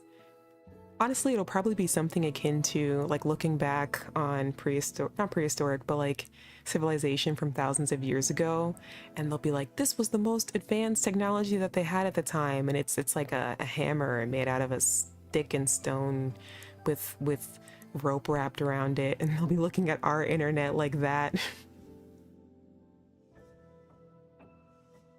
Oh, right, history books. We do have that. It'll literally be written down. LMAO. Never mind. They won't have to figure anything out at all. It's okay. Whatever you're comfortable with, you're accepted either way. Thank you. The power systems that support stuff like the internet wouldn't stay active very long mostly. Yeah. So it would just be like, it would probably just be, I mean, I guess if all of the structures that are there that had it running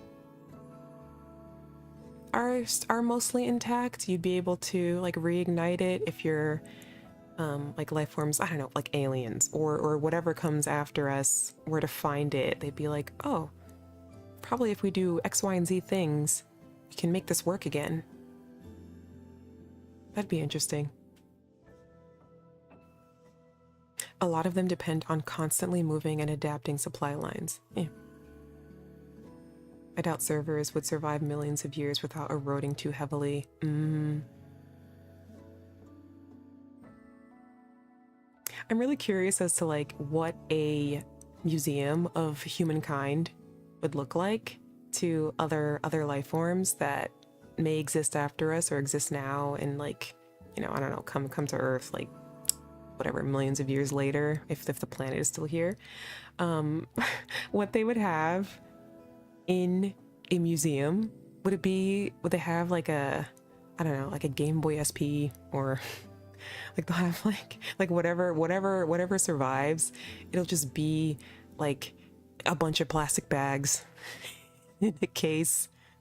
Or will it be like macaroni art? Like what'll it be, you know? Will it be a toilet? And they'll just have it and they'll be like, these are the very ancient artifacts, and it's like a cat meme or something. Or it's like really esoteric art. It's something really weird.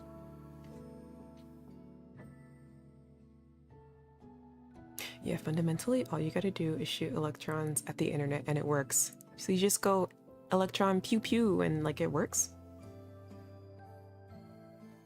Imagine if there was a way to embed video format into textbooks permanently.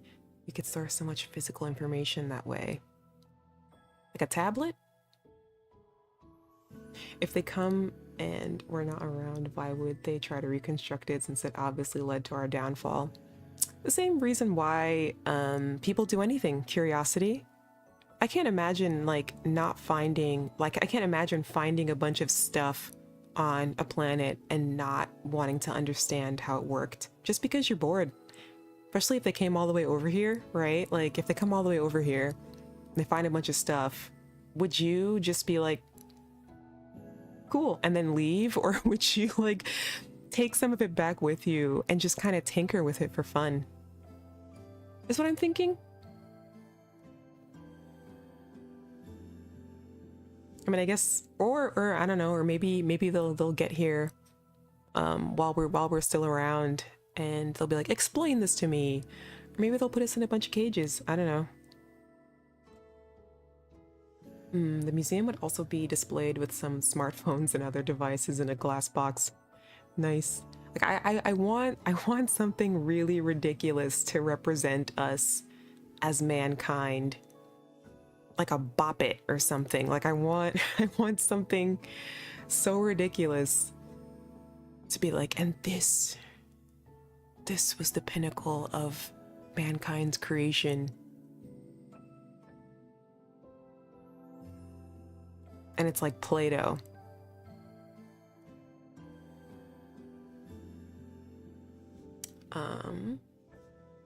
Early 2000s memes that we don't even understand anymore right now, right? Like it'll just be like Bongo Cat or something. Like, and this was the things that they used to entertain themselves, and it's like the spaghetti coming out of your pocket meme, like, you know, just whatever. Or the metal pipe, like it's like the singular video that survives all the test of time. It's 1 hour of silence plus falling pipe metal sound, and they're like, wow, incredible. What does it mean? You know, like I want Big Chungus, please. A Furby, no. What if it's like Tickle Me Elmo or something? And this was how humankind entertained themselves. Spooky.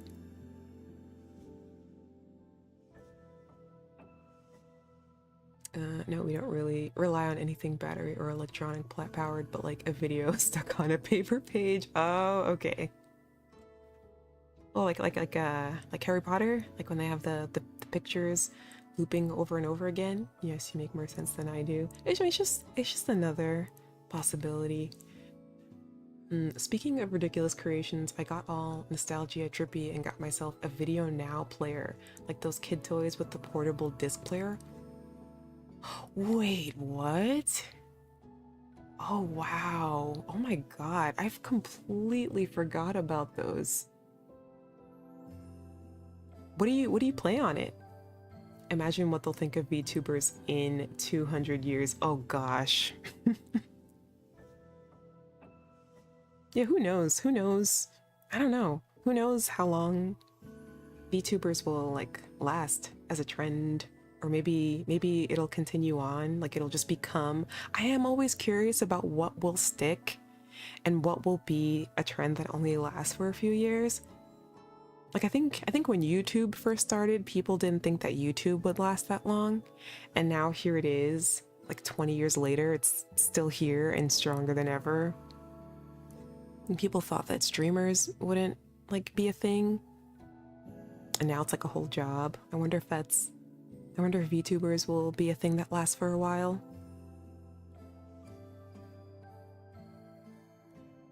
I hope so. I think it's fun. Floss dance. This is an ancient ritual dance, and it's the floss. Or like Jersey beat. What the fuck were our ancestors thinking? I got Clifford the Big Red Dog. Even the quality is so bad. I don't care. LOL. Get to bring whenever you're in a car. Aw, that's cute. Remember when YouTube wasn't owned by Google? Yeah, the good old days. Waiting for it to come to my house. I hope it comes soon. Old YouTube was a time. It really was. People were just uploading whatever they wanted. It was so interesting because the goal wasn't views. The goal was like fun, you know? It was, I feel like the more run down the video looked, like the worse the quality of the video, the better it was. It was the Wild West for sure. I think since we all chase after immortality. Wow, that's a line. I bet we at one point stopped reproducing and uploading our consciousness and exist merely virtually. Whoa, that's deep. Sorry about English, I should type slower. It's okay, I figured out what you meant. I type the same way. It's interesting, I consider myself to be a pretty good speller, but whenever I'm texting my friends, they kind of just have to deal with the fact that I don't care. So I will just type something and I just fire it off and I'm like, you know what I meant. And they're like, KiANNa, I'm sorry, I don't. Can you please explain how I am to decrypt this code? Because what is this saying? And it's literally just me asking them like, hey, did you get that thing I sent you? Some of my favorite 10-plus-year-old YouTube vids are stuff. Where'd it go? Oh, like crappily recorded subway performances. Yes. I know stuff that was just happening in the moment. The best. I'm hyped to see how good trackerless mocap gets. If we could get safe, reliable tech on a consumer level, it would be cool to see more VTuber IRL streams. That's what I'm waiting for. I'm waiting for the good 3D tracking. So we can do like 3D dance streams. I think that would be really, really cool. I think because I saw someone told me that there are studios that people have used for 3D VTuber tracking here where I am, and I'm like, where are they? So I need to get me to one. Well, I mean, besides getting to one, then I also would have to be able to like, I need a model, which I don't have yet. So, you know, baby steps. If we existed merely virtually, I'd be so scared to be hacked or invaded by some form of virus that would corrupt my files. We are creating our own show, our own anime right now, you guys. Like, you guys are drafting a show right now. This is some good. It's kind of like files that are corrupted. That kind of reminds me of, what is it, like dot hack? Wasn't that a thing? Like they couldn't, like there was a virus, so they couldn't get themselves out of the game or something like that. Yes, our own anime, Julie. Mm-hmm.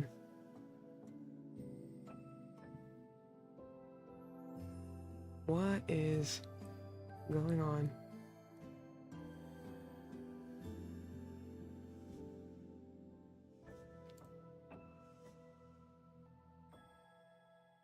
Yeah, it gets diff that hack sign.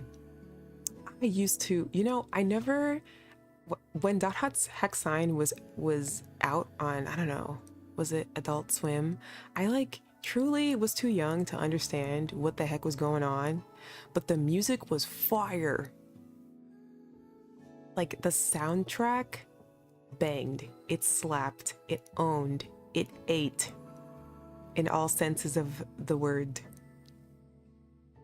And so I would just look forward to just the music.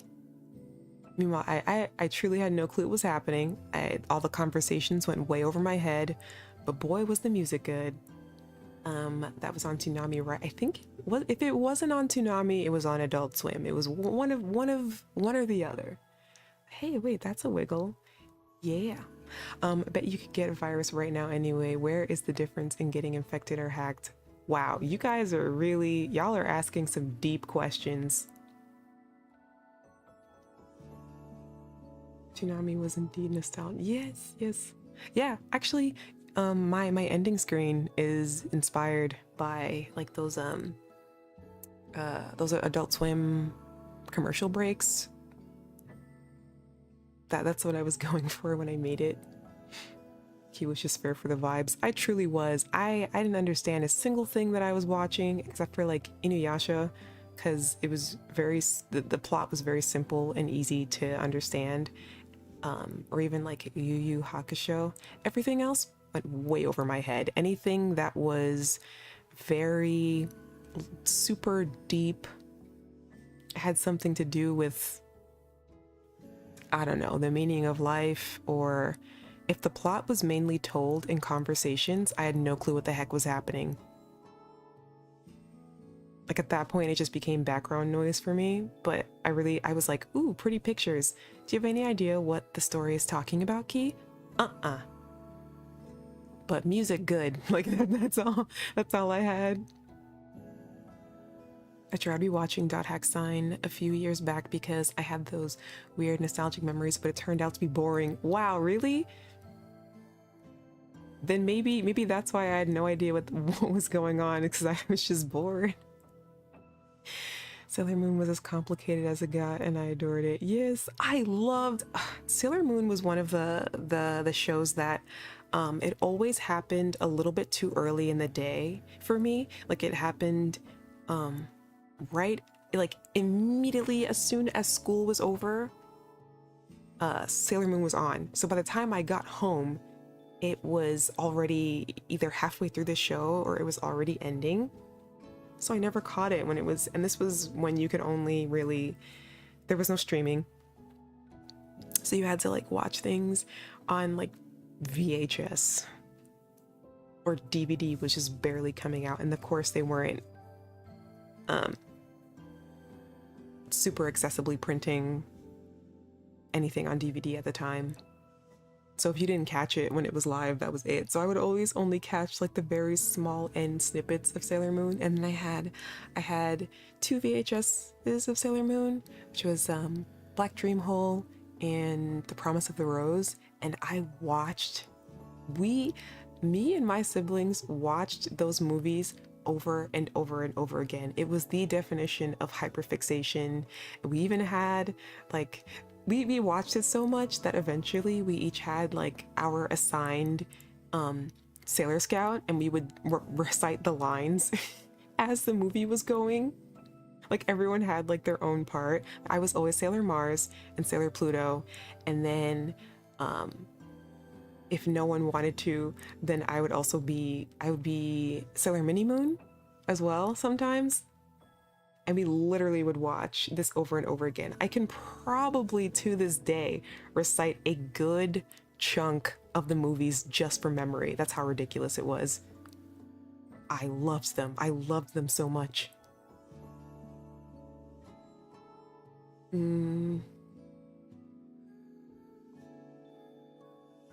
Sorry, I'll stop. I'm kind of into sci-fi and get sidetracked easily whenever those topics get brought up. No, I love it. That's what we're here for, Sizzle. We're here to just chat. I know some people get, I've seen some streamers, like in their rules, they say, you know, don't talk about anything that the streamer isn't talking about, or like bring up side conversations. I really don't mind them. If you're not interested in what I am talking about at the time, but you and someone else in chat are talking about something, as long as it's like amicable and it's not an argument, I don't mind. Keep going. I really don't mind. I think it's interesting. It's fun.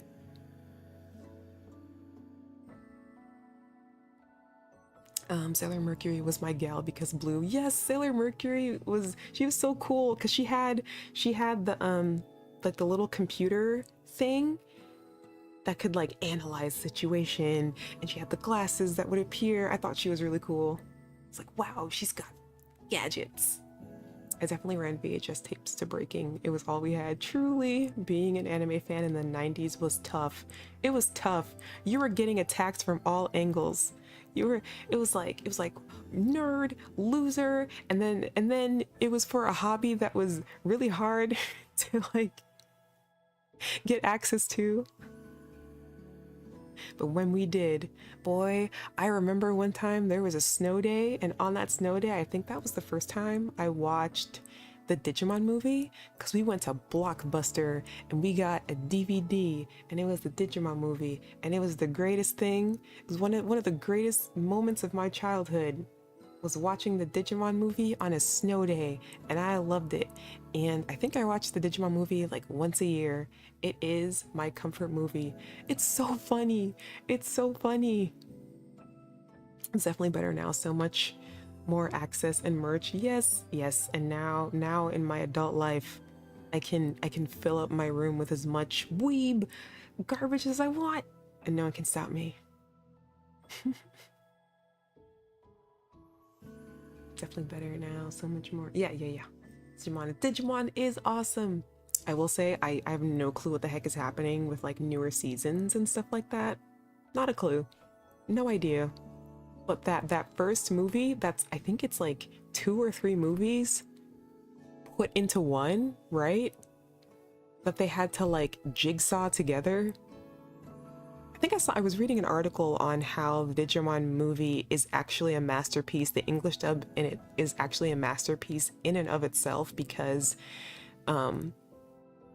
of how they weren't able to dub all of the movies, so they just took all 3 of them or all 2 of them and they just smushed them together, but still had to make the storyline make sense.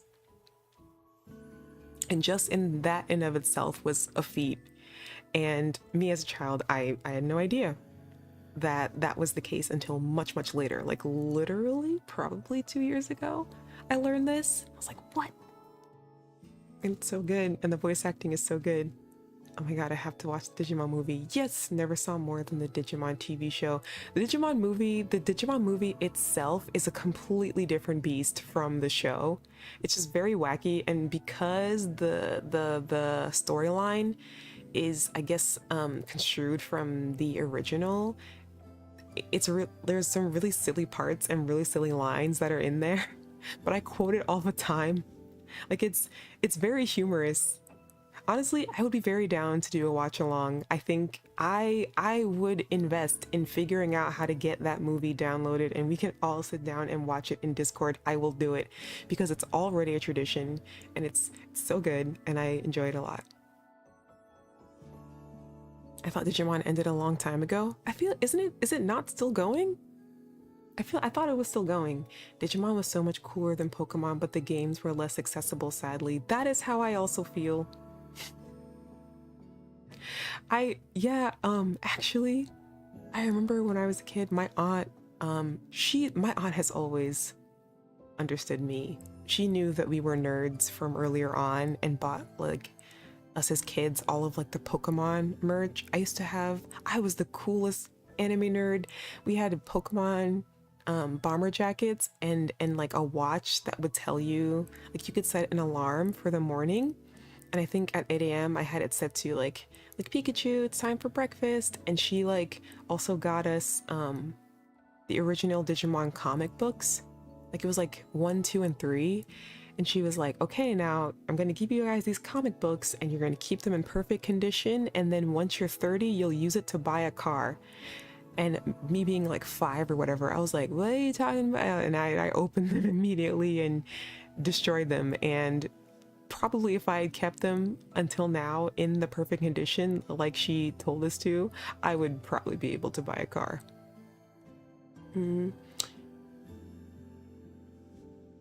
Where are we?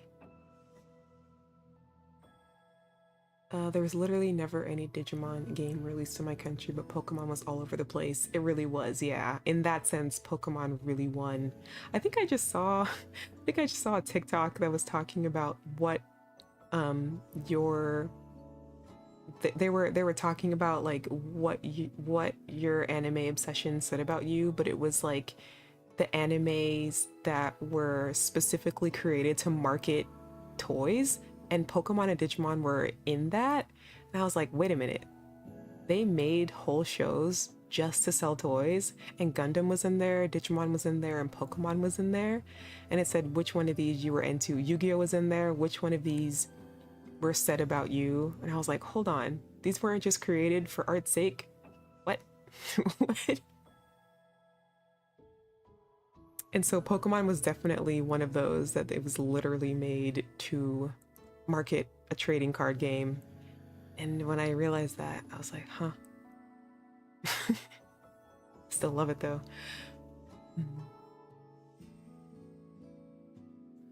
I wish I have those games.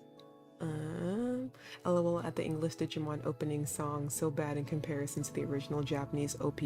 I would have to disagree. I think that both are great, and you don't vibe with Digimon, Digital Monsters, Digimon Guarded Champions. That's not your vibe, Julie. I think it's iconic.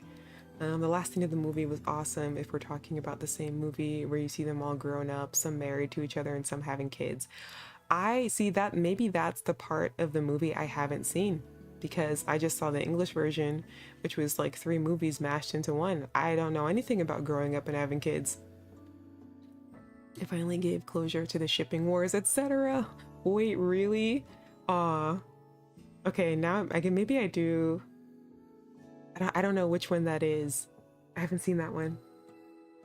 I feel like there's still new games. Digimon Season 3 was cool. Okay, so the show is over, but the games are still going? Is that what it is? Did you collect the Pokemon cards? When I was a kid, I did. And actually, I think my grandma, when she was alive, she went to Florida. I remember she went on vacation, and when she came back, she bought us all a bunch of Pokemon cards and then like a book to like hold them all in, because at the time I think a lot of kids were into Pokemon, like a lot, and there was like one person in the corner of the room who was like, Card Captor Sakura is better, and just like had their Card Captor cards all by themselves, which honestly I was kind of jealous of. But anyways, we had Pokemon cards, so I did collect them. And then I think right after I graduated high school, I gave them all away to my best friend, so now she has them. And sometimes I regret that, but other times I'm like, no, you appreciate these more than I do. And honestly, they're all in such bad condition, they're worth like nothing, so it's okay.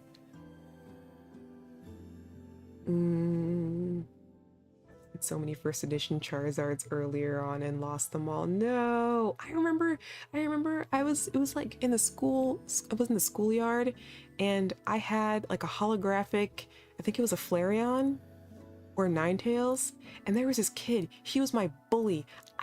He was so mean to me. He was like, oh wow, let me see that real quick, and then he like did like a little switcheroony and he gave me a fake version of the card that I had, but I think I was too I don't know. I wasn't very quick at the time, and so I didn't realize what had just happened, and I also didn't realize I didn't know how to stand up for myself. And he took my holographic Flareon, or it might have even been like an Eevee. I think it was a Flareon, but he just took it, and he was like, "You can have this one," and it was a fake one, and I was like, "What just happened?" And to this day, I'm kind of upset about that.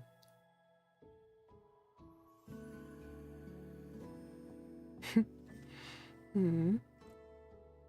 Oh my god, same. I got so mad recently when I found out I was sitting on several thousands, and then I asked my parents if they still got my box somewhere in the attic where I stored all the cards. They threw them away. Oh my god, and when I tried to explain how expensive Charizard is, they didn't believe me since it's just some playing card game for kids. Oh man, that really sucks. Honestly though, the way that the the amount of perfection that a single card has to have in order for it to actually be worth anything, unless you literally had never opened these cards before, it's very likely that the cards that you owned, even if they were first edition, they still might not take them. Like if there's a single scratch, if there's a single bend, if like the coloring, the paint job on the card isn't completely perfect, if there's even like a misprint or something on the card, they'll say, "Oh, this isn't worth anything anymore." So if you even like touch them a couple of times as a child, it's very likely, Sizzle, that they might not have been worth all the thousands, because it's actually very difficult, I'm told, to actually be able to cash them in for money. So maybe that was the case with your cards, and at most you had just lost some very dear childhood memories, and not thousands of dollars. Still upset that your parents threw them out though. What was with parents and just throwing things out that they thought we didn't care about anymore? Why did they do that? Don't they know what that feels like? Weren't they a child at one point? Why? Why would you throw out stuff without like at least asking your kid first? Why did so many parents do that? Um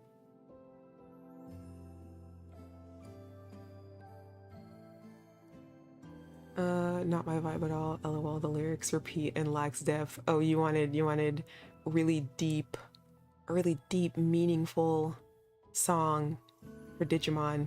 Well, then I guess the Japanese version exists. Rip to the original singer of Butterfly and Braveheart. Wait, is that what the songs are called? Some premeditated stuff right there. Yeah, he was a bully. He was a bully. He was literally a schoolyard bully. Mm. Oh well, that's okay. It's water under the bridge, as they say. We were like 5 at the time. We were like 5, 6, 7. Those singular digits. That's how young we were. Yeah, my consolation is that at the age I was never gonna take good care of those potentially high value cards. Yeah, so it's like if you had them as a child, just, you know, assume that maybe you won't have the physical closure of literally taking them in and them saying these actually aren't worth anything, but we can tell ourselves that. Even so, throwing away your kids' old stuff is generally a violation. I think so too. I think that should be parenting 101. I don't care if you think it's garbage. I don't care if you don't understand. Don't throw away your kids' stuff unless they're ready to get rid of it. Or if you can like have a conversation with them and say, "Hey, because I mean, this isn't the case for all childhoods, but I think probably the thought is that, you know, parents, as you get older, your interests change, and so you buy new things. And so when you buy new things, you need to find space for them. And maybe you don't have as much space in your room, or maybe you're sharing a room with like another sibling, and so they're like, might be time to let go some of these things that you no longer have interest in anymore. But then, have that conversation with the kid and say, hey, you have a lot of stuff, you have a lot of things, and it might be time to let go of some of the things that you don't have any interest anymore, whether if it's like we give them away to another child who might want them, or if you do think you might want them to later, we find like storage for them or something, and really walk them through the process of like getting rid of things instead of just throwing them out and being like, they don't need this. I wish that was the case. Take space away, and if I never pick it up after living over 10 years in my own home, why should they keep staring at a shitload of kids' toys I never bothered to get to anyways? Which, like, yeah, I think that's probably their thought process of it. But like, say something, say, hey, if you don't come and pick this up by X, Y, and Z date, it's in my house, I'm gonna get rid of it. It's my own fault, really. Yeah, that's the title of the song, sung by Koji Wada. He was supposed to record his vocals for the latest Digimon movie, but he passed away. Whenever Braveheart came on, I cried. Aww. I'm sorry about that. Yeah, it can be really devastating when an artist you really care about suddenly goes like that. And I agree, my dad was mean and just trashed my precious toys.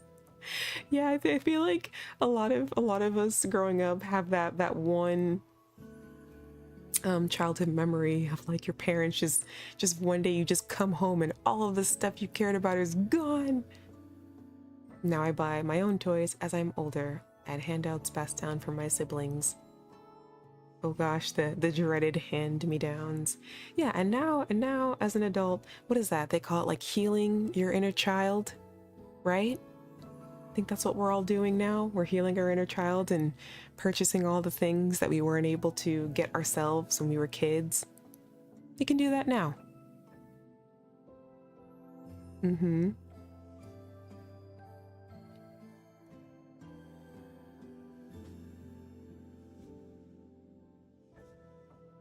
Let us all heal our inner child and purchase all the Digimon games and all the Pokemon cards that we want. I think I was actually a little while ago, I was searching online to see if I could find the Pokemon bomber jacket that I'd had as a child, because there are no pictures of me wearing it as a kid. I think I had a Pokedex too, like I had all that stuff, and there's no pictures of me like owning it or wearing it, because I guess we just didn't take pictures as often. Like it was like first day of school or class trip, or like that one awful vacation photo of like you and your family and you're all wearing bad shorts and sunglasses and like ugly t-shirts, and that's the vacation uniform. I have those, but I don't have any in my sick Pokemon drip. I wish. My Barney plushie, no. Maybe it exists somewhere on Etsy. See if it's on eBay somewhere. Buying Figmas and Nandroids as an adult is 100 times healing, 100% healing my inner child. Absolutely. I wish everyone the best of luck in healing your inner child. Yes, let us all do that. Love that for us. I looked up where to grow up. Wait, what?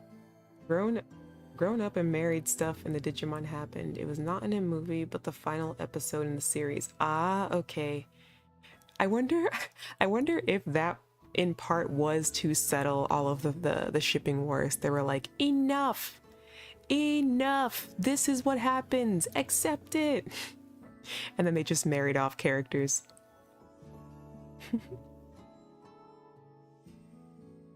The original cast. Oh, okay.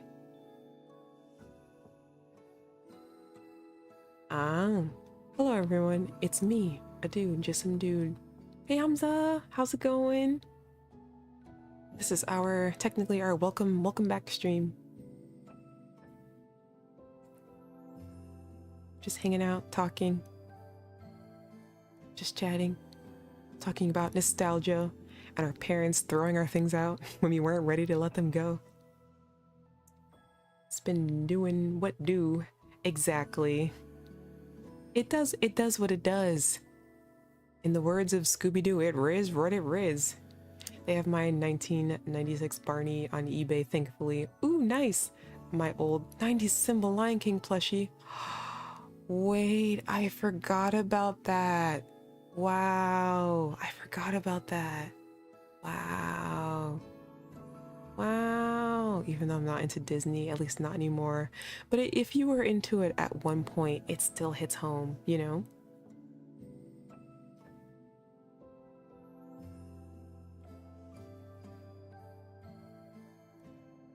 Yeah, it mattered to you at some point.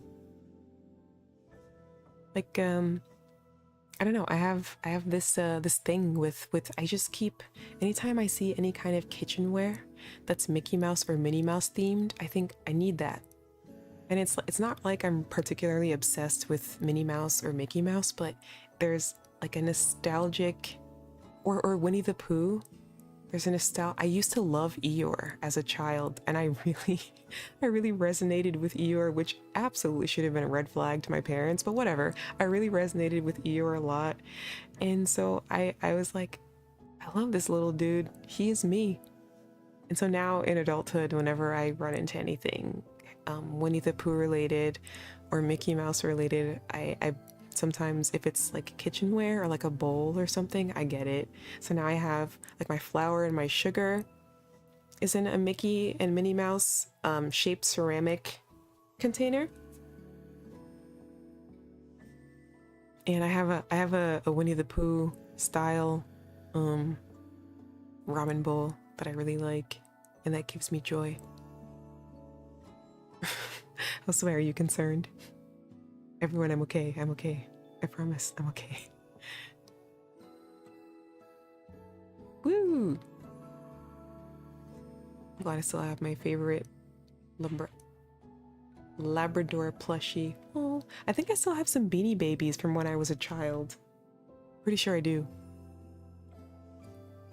I'm not into Disney anymore because I can't support them as a company, unfortunately, but I feel, yeah, those things are cute. Yeah. It's really interesting when you love things as a child and then you become an adult and then you realize that corporations be corporating and you're like, what? Wait, did anyone know that, wait, hold on. Have you watched any Gundam or built any model kits? I have never done that. I think at one point I was given like a Zoids model as a child, something like that, but I never built it. Or like I think there were models in my house that I would like buy for my dad during Christmas, but we never built them.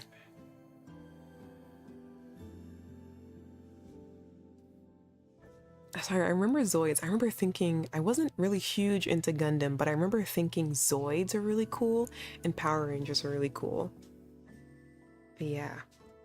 Did you guys know that like Chuck E. Cheese? Okay, I don't know if I'm gonna ruin this for some people. Chuck E. Cheese, his full name is Charles Entertainment Cheese. What? And they were like, and Chuck E. Cheese has lore. The pizza rat. The pizza rat has lore. They said that the reason why he celebrates kids' birthday parties is because he has amnesia and he doesn't remember his own birthday. And so because of that, he celebrates the birthdays of other kids. Why is Chuck E. Cheese's lore depressing and sad? Who's Charles? Who is that? Chuck E. Cheese has lore. Yes. Yes.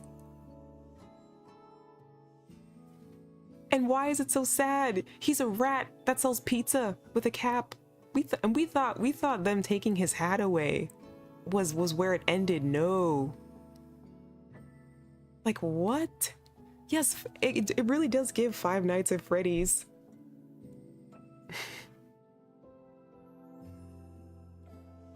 Listen, I'm a big Chuck E. Cheese fan. I've been going there lately. Have you? Have you? And have you asked anyone who works there about Chuck E. Cheese's lore? That's also why he never leaves. Oh my god. Because he doesn't, I mean, that's probably all he's ever known.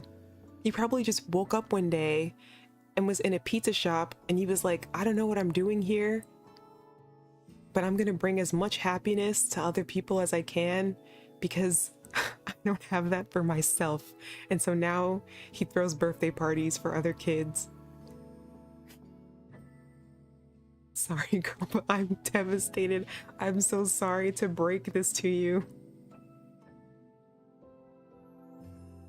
Rip the animatronics finally. Oh wait, really? They're gone? That's it?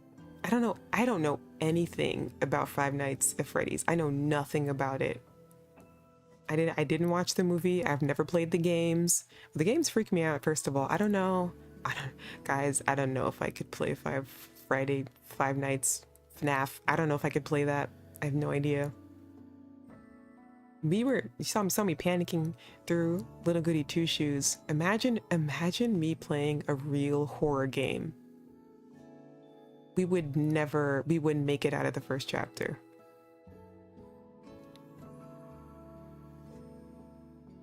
Sorry, can someone explain it to a European? I think Chuck E. Cheese never aired here. Wait, it's not a show? Okay, so Chuck E. Cheese, it's like an arcade that sells pizza, and it's a place where, like, growing up, at least here in America, I don't know if it exists in other places, but essentially it's like one of those like animatronic places, and it's an arcade, and there's their mascot is this rat, and his name is Chuck E. Cheese. And so whenever sometimes growing up, whenever kids have birthdays, they'd be like, let's go to Chuck E. Cheese, and that's all it is. It's just a place that sells pizza, and there's an arcade, and you can, like, as you play the games, you can win tickets, and then you win prizes with the tickets. It's just supposed to be like one of those kinds of like center places. Like, I don't know how else to describe it. But yeah, and they would have commercials for it on television, and they'd be like, come on down to Chuck E. Cheese if you're selling a birthday with your kids. And yeah, like one of those things. Five Nights at Freddy's wasn't too far off. Q, we need to go to Chuck E. Cheese together on the dance floor? What? The line dances? Do the Chuck E. Cha-Cha? What? I don't remember anything about that. Also, I spoke to different employees and they informed me about them taking down the animatronics. They have to break them down with a hammer? Whoa, why so violent? Chuck E. Cheese is a venue with arcade games that sells cheap pizza. It's intended for children. Often people bring children there for entertainment. Yes, thank you for explaining that way more eloquently than I could. I was like, it's a place and there's a rat and he has pizza. I will go on and on about Chuck E. Cheese. You don't understand. I didn't realize this was such a deep-rooted interest for you, Julie. They had a Halloween promo called Five Nights at Fun, and they said it was not related to FNAF. I can't wait, really? Wait, that's really funny. Apparently the pizza is actually really good. They kept selling it by delivery during the pandemic.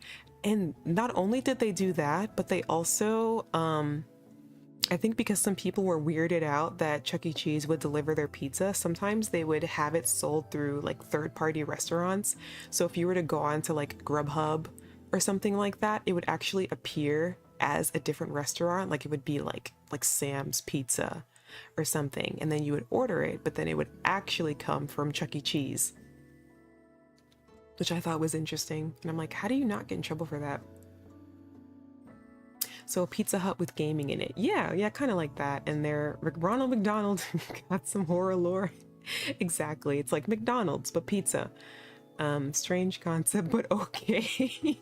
Is that really that odd? Does that really sound that strange to people who aren't from the States? It's new. They replaced the animatronics with a big video screen and dance floor. They have a lot of Chuck E. Cheese dances. Chuck E. Cheese dances? Really? Check out their dance tutorials, huh? What? Wait, this is news to me. I need to look this up. Chuck E. Cheese. Hold the phone.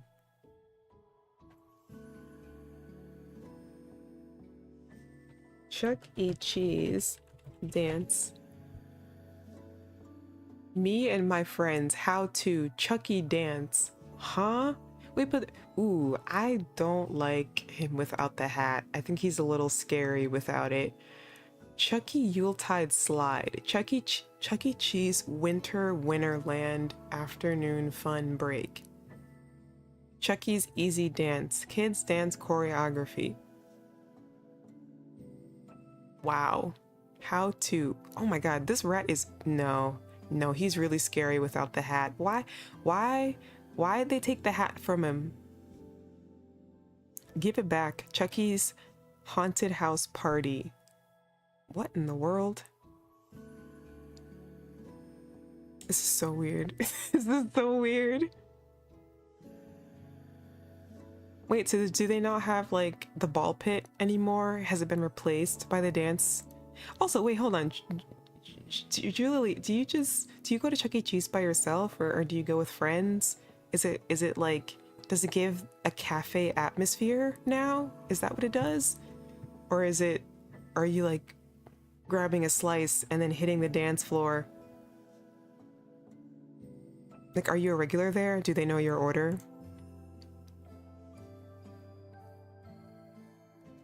Chuck E. Cheese VTuber, yikes! Honestly, that would probably hit a new demographic. Chuck E. Cheese comes out every hour at the location to dance with the kids. Oh my gosh. That is so interesting. No more ball pit, but they have the trampoline. Honestly, that ball pit was a cesspool for disaster. All the kids would catch everything going in that. Me and my friends dance. Chicky Cha Cha's the best. I see you're very passionate about this. Looking forward to whatever videos you're sending me. Another day of garbage artifacts. Perfect. Wait, what if Chuck E. Cheese is like one of the last structures standing in civilization? But guys, what's gonna happen? Going back to our when civilization crumbles, what do we think? What kinds of buildings do we think will be left? Definitely not all of the cheaply made like high risers, right?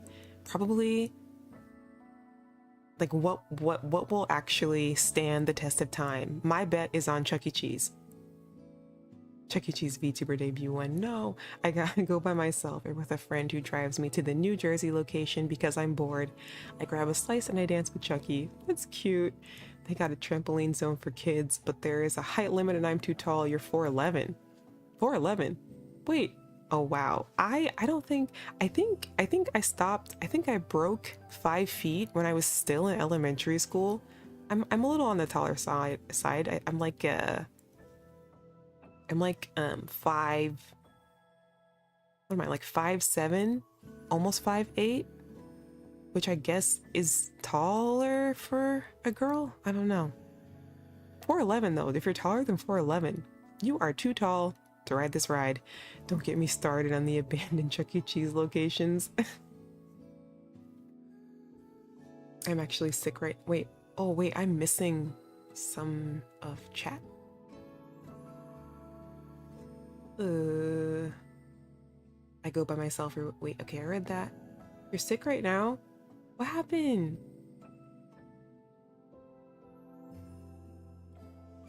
Look on my works, ye mighty in despair. Charles Entertainment Cheese. They have Tony the Tiger VTuber who only streamed once. He had a crazy high CCV. Everyone was a furry. Oh my god. And the chat was pure horror, and the VTuber who played Tony the Tiger got weirded out super hard and couldn't go on anymore. Oh, they canceled the whole thing. What? Jesus Christ, you're tall, Ki. Wow, I'm told I'm tall. I don't think I'm that tall. But I'm told that 5'7", like I'm like 173, 75 centimeters, something in that. I'm told is pretty tall. But if I mean, I guess if I think about it, I am taller than a lot of my friends.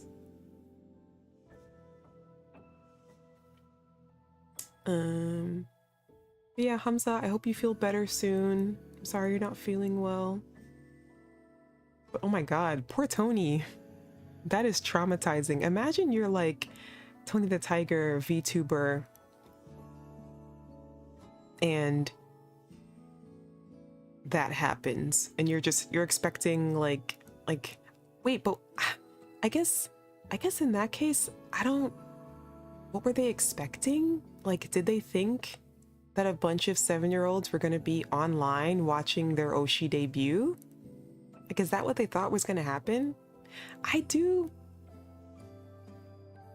So this is kind of like the elephant in the room, right? I do find it really interesting that a lot of people who VTubing has to be known as more of an adult space, right? Now, not that anyone should ever get those kinds of weird comments, because it's freaking Tony the Tiger. Like, just because they're in a VTuber forum doesn't mean that you should go and say like really weird stuff in chat. You know, boundaries. Come on, guys, have some common sense. But I have to wonder how they marketed Tony.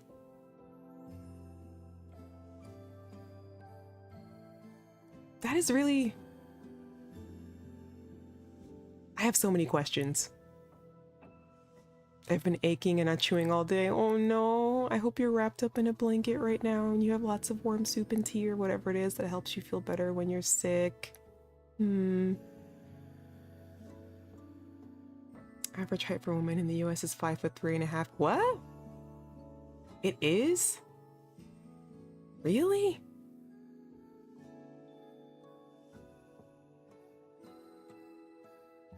Really?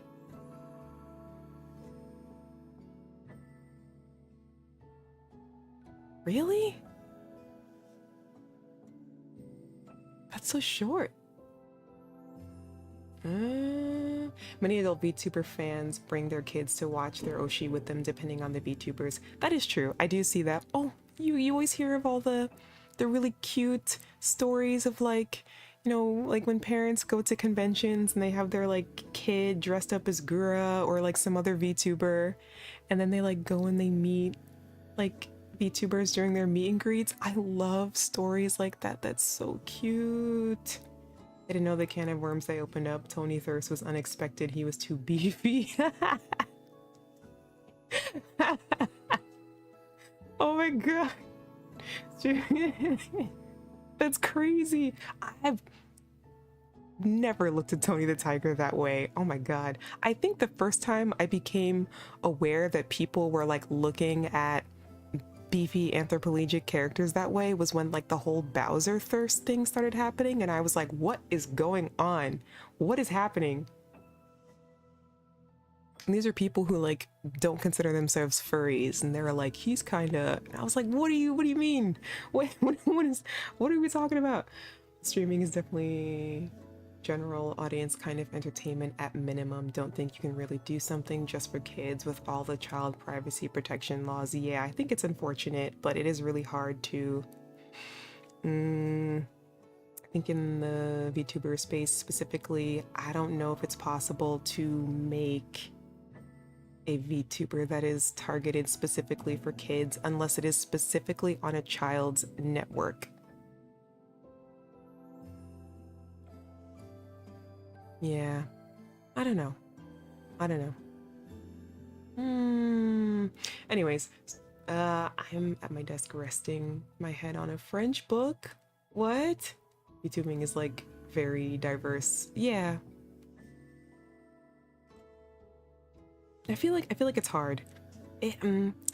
That's a thing, and that's a conversation in general, isn't there? That it's really hard to find spaces online that are safe for children. I think that's really what I'm trying to get at, is that it's very hard to curate that. I think that's what you were touching on, Josue. It's really hard to create a space that is like child only, where kids can, I guess, be safe without being subjected to sudden adult jokes. It's like, whoa, wait a minute.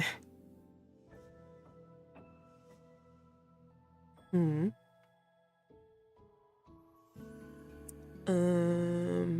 Saw some parents bringing kids to connect the world, was super adorable. Oh my god. That's so cute. Yeah, I think there should be, I don't know. If I it's not I don't run the internet. I don't run VTubers. But it would be nice if there was like a space where people who are, even if they're not like young children, even teenagers, I feel like it's very easy to kind of see like VTubers and be like, oh, anime cartoon character must be safe for kids. And then it's like not. We had that honestly even before VTubers existed. That's always been a thing. There's always been cartoons or animated characters that were more directed towards adults, that kids would find anyway. Like if you think of, what is it, what was that like the bunnies that would like kill each other, Happy Tree Friends, stuff like that. Like things like that have always existed.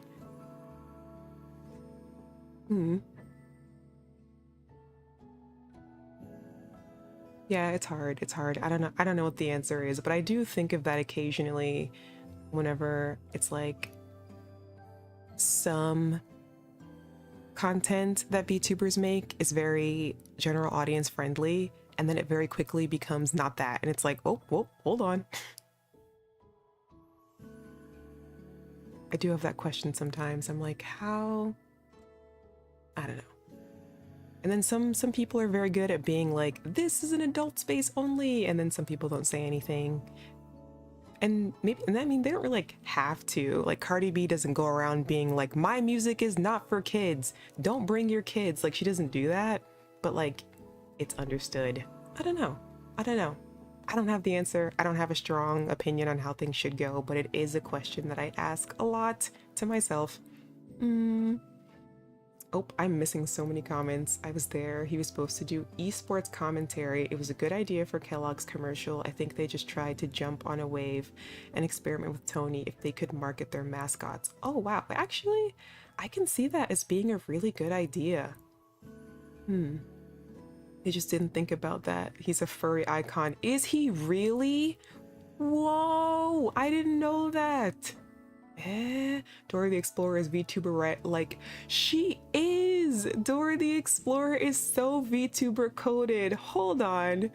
Our girl might have paved the way for everyone after her. Holy. Even my favorite VTubers can be cursed sometimes. And yeah, because they're adults. Like, and it's not marketed specifically towards kids. I get really scared when kids have access to cartoons and violence on. Like how they took Peppa Pig and tried to hurt her. What? Who did that? I feel like that face from Nick Jr. trained a bunch of the children, now adults, to interface with VTubers. I loved, when I tell you, I loved Face as a child. Burr, burr, burr. I loved him. I don't know what it was. I loved him so much. Not kiANNa though, she's the least cursed VTuber, and don't you forget it. I'm not, honestly, there really isn't anything cursed about me, guys. I'm super normal. Wholesome VTuber. I don't know, I'm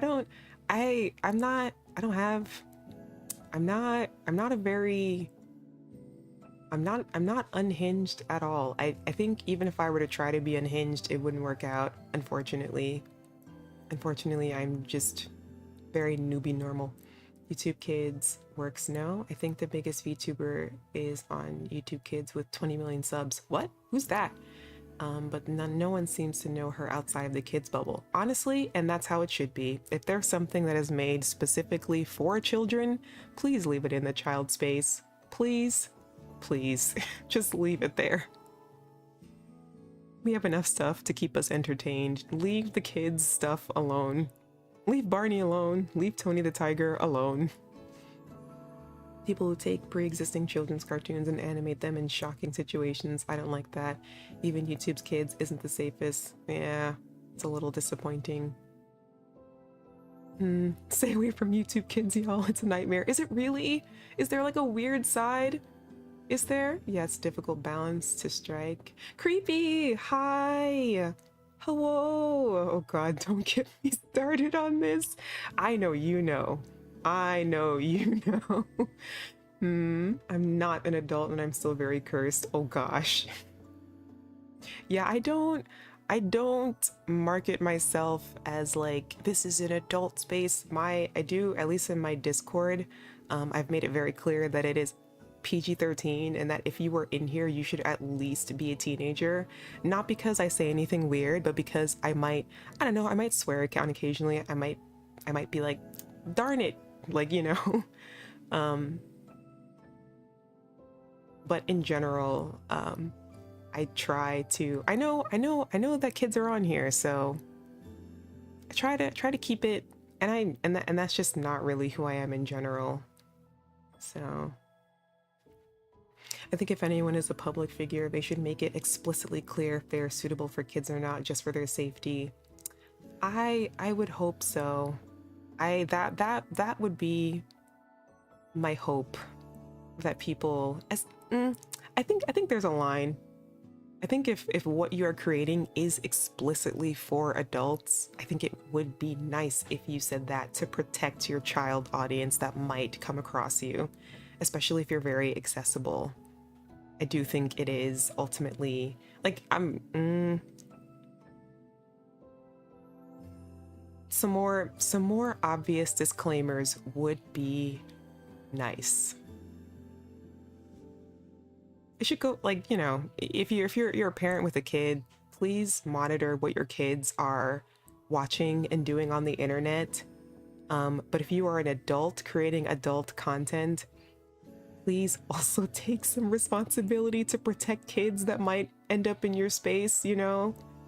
I think we can share that responsibility a little bit, you know? You know? Also, that sounded like a Blue's Clues sound. Oh, the purr, that?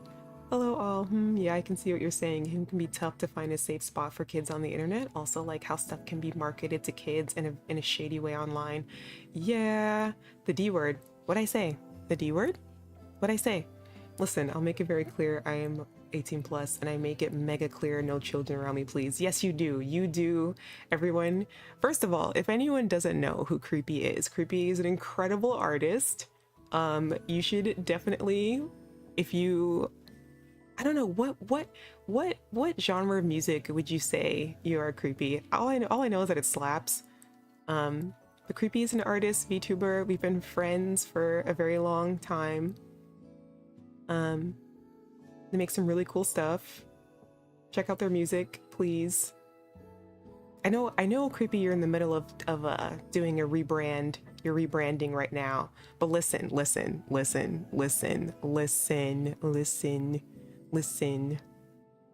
stuff they're about to come out with. Listen. Anyways, my friends question why I aren't in the facility yet. Maybe I am the plague. Run. It's okay. It's okay for people who are adults and teens to exist here, right?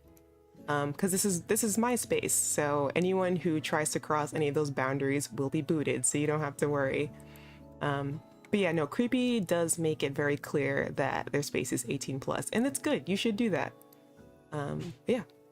I think creators need to look at their following list and soft block kids if they're 18 plus. Yeah. And I do see people doing that.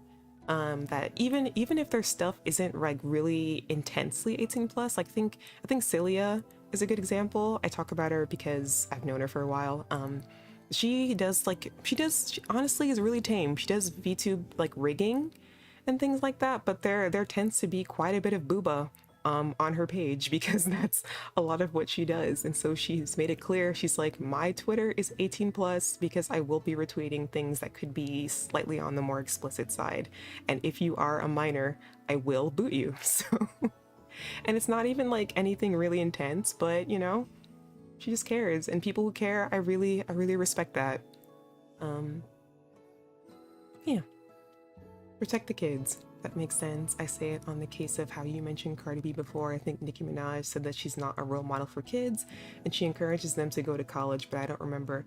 Yeah, and then there'll be things that are very obviously, this is not for kids. We shouldn't even have to say it. Why are you here? You know? But I think spaces where it's like very easy to kind of be unsure and mix that up. Like if you have like content that's kind of a mix, it can get a little harder.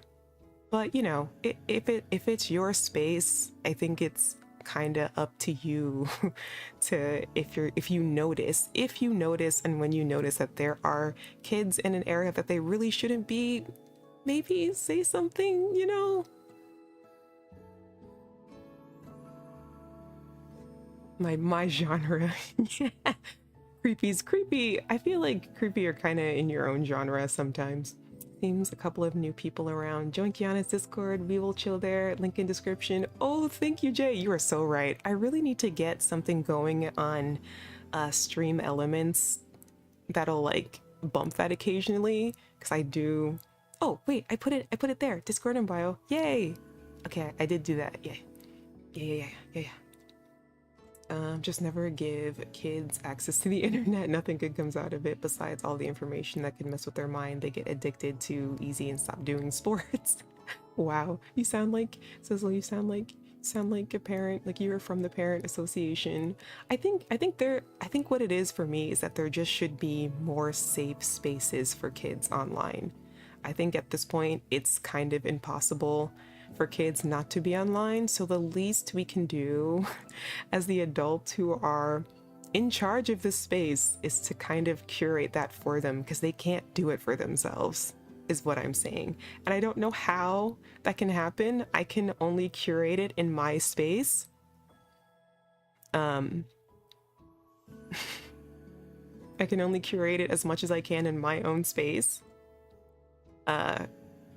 And then hope that other people do that. I can't make anyone do that, but it is what I would like.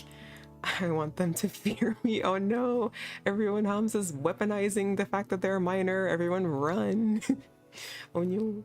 I see it with young people who grow up in smartphones, no social skills, no concentration. I have seen that as a topic of conversation. It's just bad parenting. Those kids have it so hard at the workspace later on. Yeah, you really are kind of doing a little bit of a disservice if you aren't able to kind of guide if the adults. It's not just parents. It's kind of, I really do think it's like, I know not everyone's going to feel this way, but if you are in a child's life in a significant amount of capacity, it kind of becomes part of your responsibility to help guide them. So that means like caretakers, teachers, parents, of course, like aunts, uncles, like everyone help out. If you realize that a child is spending a lot of time in your space and you're an adult, please help. Help them. They don't know, you know. Hey, get the hell out of my lawn. Yeah, get out of here. This isn't for you. I mean, me and everyone before was able to grow up without constant internet access. I don't buy arguments claiming that they need access.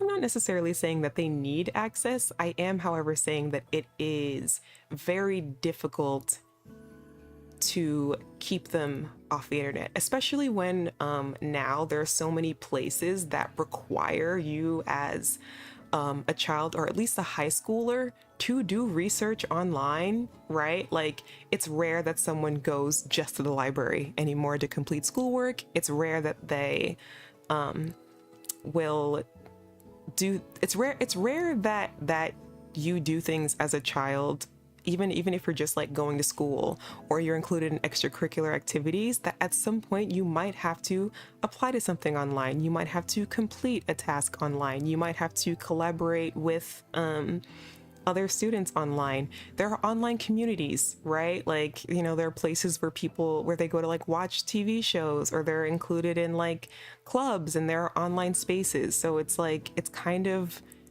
really hard to expect that kids will just never be online. Like music, you know, people like BTS stans, like they're online, you know?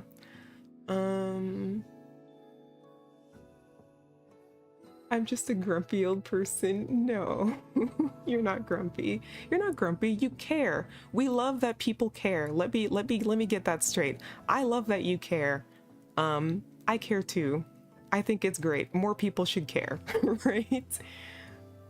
You gotta help and support all these people. We expect to be more responsible to pay teachers more.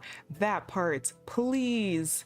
It's really hard to do your job if you don't have the resources to do it. Teachers got too much work already, and I don't see them responsible to hammer into kids to go outside and socialize. Parents should, but then it's expected that everyone has a job and works. Yeah, I mean, I'm not saying that like it should all be on the teachers at all. The only thing I'm saying is that if you are a teacher, and children are in your space, when they're in your space, protect them. I'm not saying that you're completely responsible, and that if anything like happens, it's all the teacher's fault. I'm saying it should be a group effort, like everyone who's in the kids' lives, everyone doing what they can. And that's the part I want to highlight, right? What you can, not everything, because you can't do everything. Everyone can't do everything. I think that's kind of what I'm trying to get at here, is that everyone can't do everything. So if everyone does a little something, and that could be like a couple of words, that could be like a general, you know, statement to like the class. It doesn't have to be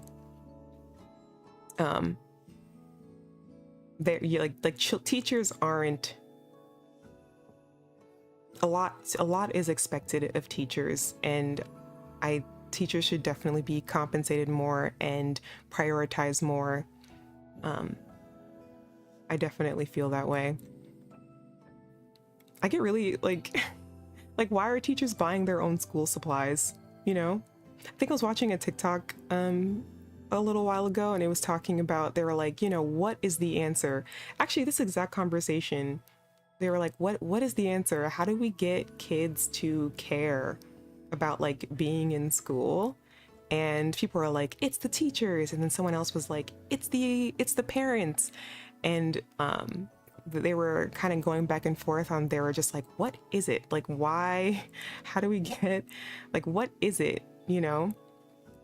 And all I'm going to say is, it's not the kids, right? Like, it's not the kids' responsibility to show themselves how to care. It's everyone. It's all of the adults in their lives. You know? All day long, and in the end, no one is at home to really take, yeah. So you know, it's everyone is really what I'm saying. I love caring for others. I love it so much. That's really good that you do, Hamza. But for many, it's not an option to just stop work and taking care of the kids, since they might not be able to pay rent. If they don't, society is doomed. Yep, they were talking about that in the TikTok as well, that it's really hard in general because so much is expected of you in adulthood. Me personally, right now, I don't really plan on having kids. And part of the reason is because it's like, I don't think I'd be able to mentally and physically give as much as I need to be able to as a parent, me personally, right? And like, that's not necessarily all on me. It's like kind of the society we're living in too. It makes it really hard. It makes it really hard. So I get it. I'm with parents who are just like, I just don't have I don't have it. It's really hard. So I can't even sit here and be like, that's why I'm like, I can't even sit here and be like, it's all the parents, you know, because they're doing a lot of them are doing the best they can, and teachers are doing the best that they can. Need massive culture shift to help facilitate that would be nice. I think we were talking about this a little while ago, how right now currently our society is built completely around capitalism. That's what it was. It was talking about why clothing trends specifically haven't shifted in like the last, it's been over 50 years now. When you look at media, when you look at movies and things like that, why things look the same and haven't shifted for a long period of time. And they're saying it's because right now the ruling dynamic in society is capitalism, and until there is a huge shift of that and something else revolutionizes that, things will look the same, and it'll be very difficult to progress socially, communally, you know, things like that. Back then we had communal spaces instead of single family households, so it was normal for the community members to help raise the kids. Modern day society kind of stifles that tribal bonding. Yes, exactly. Yes. Oh no, a rebellion is forming in Keystream. Quick change topic. I don't mind conversations like this. I think a lot of the times whenever conversations like this arise, it's because everyone's kind of trying to, like, it's something that we care about, right? Like each other. And people have different opinions on how that should go. I'm not afraid of topics like that. If it gets super out of hand, I will change topic. I can do that. I have the power to do that at any time. Makes a lot of sense. Community members plus parents, like everyone helps. Yeah, like everyone helps. You know, they talk about like how third spaces are dying, right? Like not just school, not just home, but spaces in between. I think those third spaces now have to extend to online. There are many people who can't exist in outside spaces anymore. They can't just go outside. There are no safe spaces for kids outside. There's no malls. There aren't like playgrounds. Right now, for example, there's a K-pop in public community. There's nowhere for, and a huge part of the community are teenagers. And a lot of kids, they want to participate in K-pop in public, in dance. There aren't any communal centers for them to practice. So a huge space that they go to is actually in New York specifically, is Penn Station. It's a long hallway, and you can see, I think there are a couple of even TikToks of this online. It's in a documentary that came out recently. Some of the members in one of my groups were in it. A lot of practices happen in this Penn Station, and that's because there isn't anywhere for, like, you could say that they could rent a studio, but they're kids. They don't have that kind of money.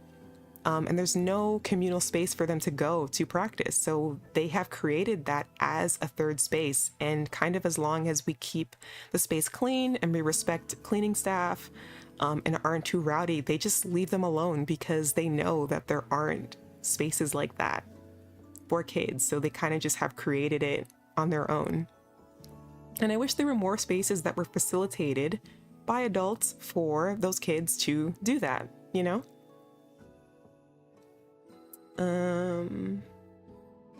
Full-time job, just keeping myself together. Real. There's no school for parenting after all. Too real. For any future parents, we got what it takes to fix the next generation. Little by little, we got that. The clothing trends discussion. Yes. My friend keeps telling me to read Mark Fisher's Capitalist Realism, which touches on those issues and gives some explanation. I think that's what the TikTok person was referring to. That's highly admirable of you, but I prefer people with conscience get kids and teach virtues.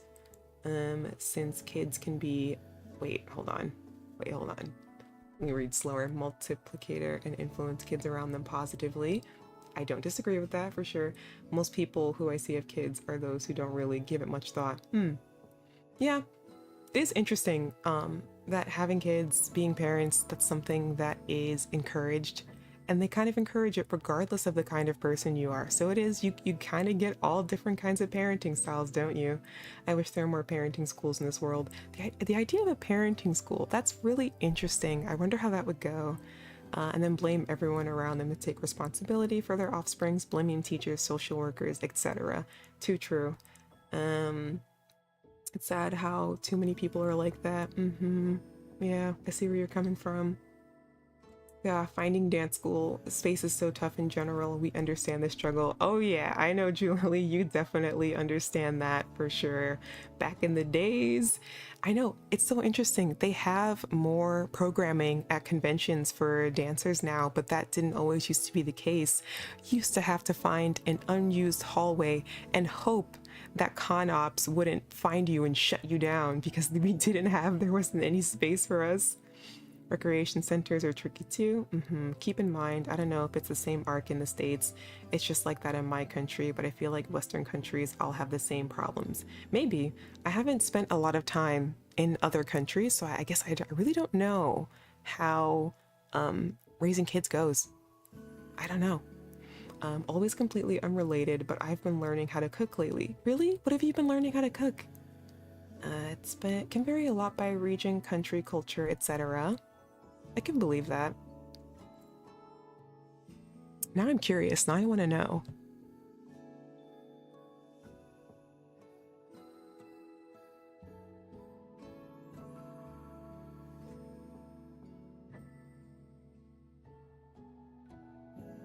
Sorry, guys.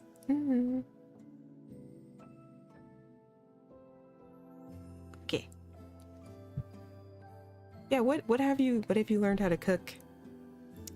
I was over at my brother's house the other day and he made, what was it? It was like fresh pasta, which I guess I don't eat fresh pasta very often.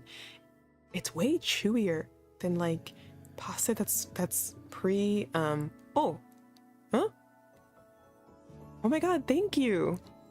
Wait, it went by so quickly. Someone just, I didn't read who it was, but whoever it was who just supported me on coffee, thank you so much. I need to put that in front so I can see it. Yeah, it was like really chewy. It was like way chewier than I'm used to, and it was like fresh bolognese. I was like, wow, if this is what food can taste like, I should cook more.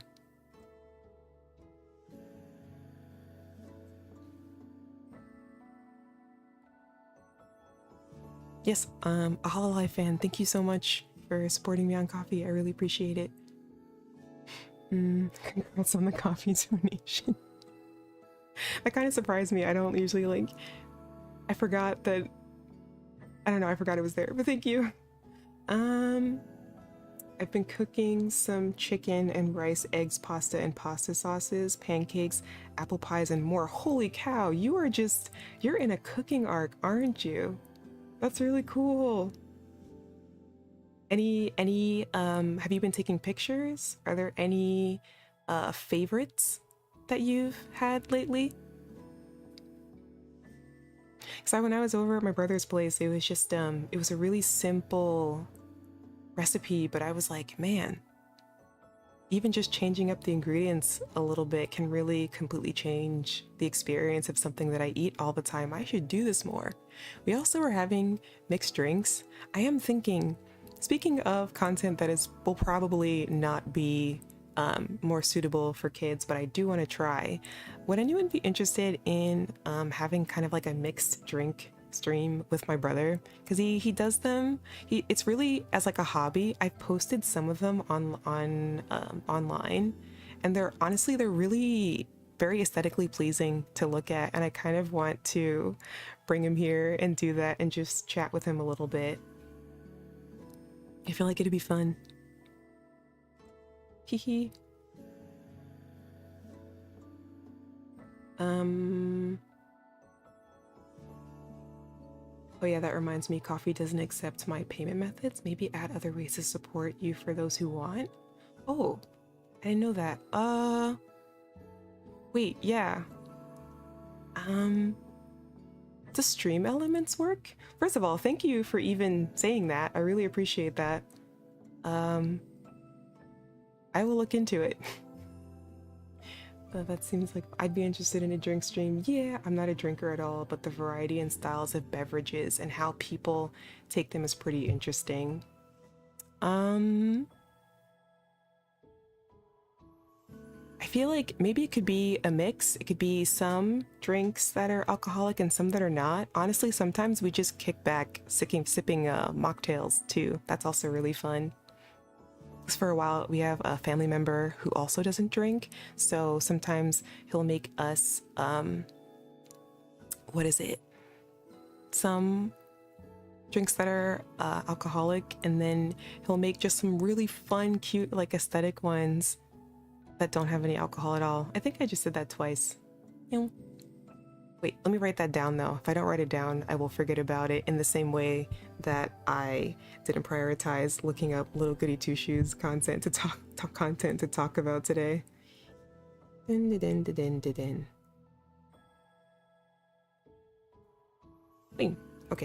I wrote it down.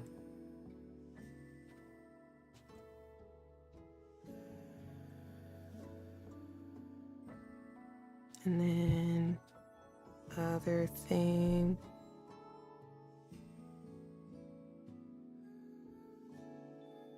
Nice. But yeah, I want to do that. We had some other, okay, I am not a cursed streamer at all, but we did have this one idea. Actually, I don't even know if I can claim complete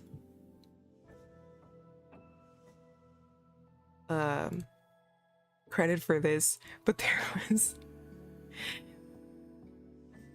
I have this mold that like you use to, what is it, mold rice, like a cat shaped rice mold. And it was like 2 in the morning and I was talking to my friend on the phone and we were like, what if we had a cat mold tier Olympic? Like, we were like, how many things do we think will actually take the shape of a cat? And what do we think those things are? And so I was like, what about like ice cream? What about like bread? What if I did made like a Jello cat? I don't know. And then we were like, what if we did this on stream? And that's about as cursed as my ideas get.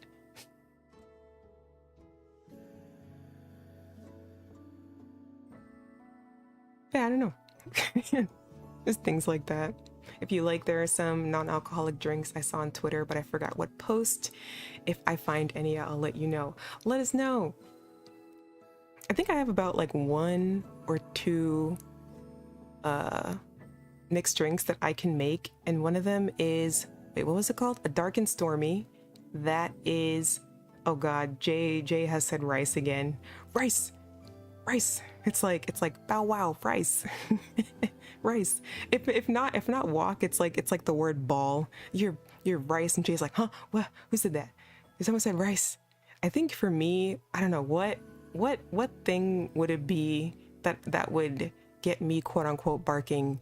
Not frogs. You can't say frogs. Say something else. She compared me to a dog again. No. Yes. No. You're not a dog. You're Jay. It's a doggy dog. Dog eat. No, isn't the term dog eat dog, not doggy dog? Like a dog eat dog world. Yay, I joined Discord. Yay, thanks for joining the Discord, Hamza. People post yeah, talk about whatever, post about your day. Post anything that like you're cooking lately. Wait, did you say what you cooked? Oh yeah, no, we did. Okay. Why is chicken spelt like that? CHICKEN and rice, eggs, pasta.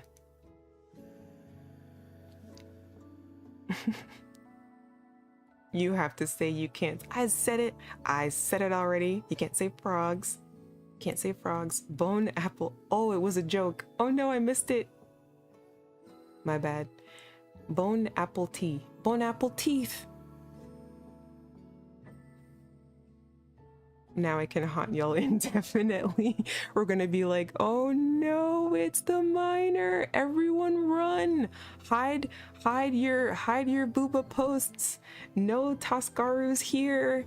Everybody duck for cover. And it'll become like a ghost town, and it's just Hamza with like a big cowboy hat and like a horse. And it's just got a bunch of like 18s crossed out in red ink all over it, and everyone's shaking in their boots.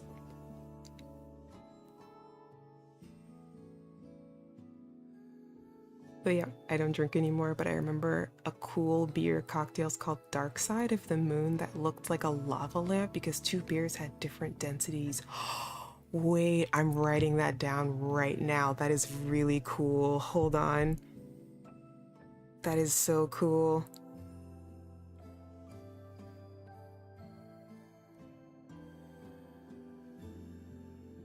The horse is like 50 times bigger than me. Nice. I'm writing that down. Dark Side of the Moon. Of the moon. Looks really cool. What do you say in the introduction? Oh, you can say anything, or you don't have to say anything if you don't want to. But some people will just say like how they got here, or how they found me, or like their interests, or you know who you are. Nothing too personal. Nothing like specific, like I live on Apple Tree Road and Fish Street. Like don't don't say anything that would possibly dox you, but just like a general introduction if you want. Just people get to know you, and then we can interact on it and welcome you on in. Any mention of horses reminds me of the Barbie movie now. Really? Wait. I love the Barbie movie. I love it so much. Ken is me. I am Ken. Aren't we all Ken just a little bit? We just want to be recognized as ourselves. Finally saw it with friends yesterday. Perfect. I'm so happy for you. How did you like it? Did you like it? We are Knuff. Like pronouns, interest, how I found Ki and stuff like that. Yeah, if you want to like throw your pronouns in there too, absolutely. I'm just Ben. I guess we're all just like Ken. I'm just Ken. And a choreographer that I really like, Kyle Hanagami, choreographed the whole movie. I was so excited when I realized he was choreographing it. I was like, yes, yes, it's so good. I love the scene when they're on the beach, like slow-mo doing everything. It's so, and the looks in this, chef's kiss. The looks, the Chanel look that Barbie had on in that one scene with like the really big chunky necklace that I think Kim Kardashian actually ended up buying. It was like a vintage Chanel necklace. It was so yeah, Margot Robbie. Wow, what a woman. I loved it and can't wait for the second watch with the same friends. Yes, I think I actually watched it 2 times in a row. I think I did exactly that. And I literally, we watched it with like one group of friends. We were all decked out in pink, and then we found out that another mutual friend hadn't seen it, and we were like, are you free tomorrow to watch the Barbie movie a second time? And so then we watched it with that friend a second time.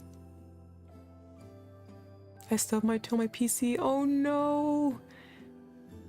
Ouchies, that sucks. Wait, hold it. Okay, if you grip it really tight, if you grip it really tight, it like contains the pain to one spot and it goes away faster. Grip your toe, grip it. There's never enough watch-alongs of the Barbie movie, apparently. Are you saying that we should have a Barbie movie watch-along? Write that down, write that down. Barbie movie and Digimon movie. Digimon movie. Barbie movie. I really want to do like at least one watch along a month. I feel like I don't watch, it's rare that I watch movies unless I'm sitting down and watching them with other people. Otherwise, I never get to them. So I want to do that. If not every month, like every other month or something like that. Something doable.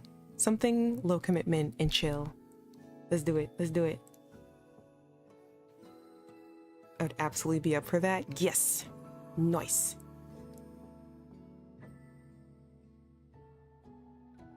Oh wow, we've been going for a little while. I swore I just knew that this would be like a 1 hour just chatting Zatsu or whatever you want to call it, and it's been like 3.5 hours.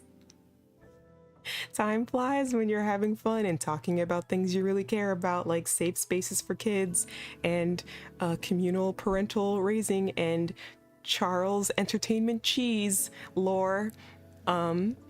And what civilization will look like in about 200 years. We all just love Keith so much, please. I really did miss chatting with everyone. It's me, I'm the needy streamer. Yeah. And capitalism, yeah. And iPhones versus Android. 10 out of 10 stream, I'm a fan, this is great. I'm glad you're enjoying it. And yeah, and thanks for hanging out, Philip. Is it your first time here? I feel like I usually have a nickname or like a short name that I call everyone. Unless it's like just your name. We missed you too. I'm sending many green hearts in my head right now. Glad to see you again. Yes, thanks for hanging out, everyone.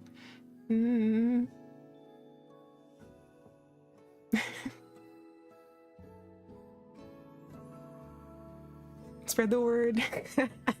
Yes, spread the word. Retweet our stream announcements. I appreciate it. I do. Oh, someone has something to say. Okay. I do appreciate it whenever you guys retweet my streams when I'm live and like interact and stuff. I really appreciate it. Yeah, I've been having a really fun time streaming and just hanging out. It's weird. It was like last week. I was like, man, I really miss chat. This isn't even like a job or anything that I do yet, but I'm having so much fun and I really miss it. And what the heck? And it's been almost a year. It'll be a year this Sunday. So thank you for hanging out with me all the time. Sometimes I'm like, why are people here? Like I'm doing this and I'm happy to be here. And it's hard for me to like wrap around my head that other people are also happy to be here. Anyways, now I'm just babbling. Call me Little Bean. You want to be called Bean? I will do it. I will call you Little Bean. I'll do it, Hamza. I'll do it. Don't test me. I will do it. Everyone protect Little Bean. Okay? If anyone comes after Little Bean, I'm coming after you. I'm glad you're back again. Thank you for the warm welcome back. Also, head pattern. Don't tell that to everyone. Don't tell everyone. I'm following you for a while, but I've never caught a stream before. Oh, I'm glad you caught it today. Hey, yeah, I stream at a really, I guess uncommon time for people in my time zone, but this happens to be the best time to stream for me. So if you're in like the NA region, welcome to midday streams and the occasional evening stream. I feel like horror streams will probably most likely be evening ones. Ayo, hello. Boop on behalf of the ghosts we appreciate. Yay, boops. I noticed you kept writing my name differently every time. Yeah, I can't decide. I can't decide. I think initially I was like, Sizzle, it was like CYZZLE. And then the other day it was like with an S. I need to be consistent. I will consistently write your nickname down, Sizzle. It will be henceforth with a CY every time. Hey, thank you for the hearts. Not me testing her. What do you mean? Did I pass? Here in Europe, it's a great time. Oh, good. Good. I miss you too, even though I only joined your streams recently, but you are so wholesome. Something is just missing when you're gone for a whole week. No pressure. Aw. I will try not to take too long off if I don't have to, because I too am having fun. As long as I'm having fun and as long as I have time for it, I will be here. There's a lot I want to try. There's a lot of things I want to do. So I think I'll be here for a while. Like, it's later in the evening, I finish my work and can just tune in. Oh, nice. Okay, good to know. Because I have no idea what people are doing when they're listening. I do like when people say that they're like, oh, this is something that's just nice to have in the background while I'm studying or working. That is ideally what I'm going for. Just something really nice to have in the background. Something chill to have like while you're just minding your business. And I think it comes from I have a hard time focusing on tasks unless there's A, someone like hanging out with me, or B, something in the background playing, whether that's like music or a stream.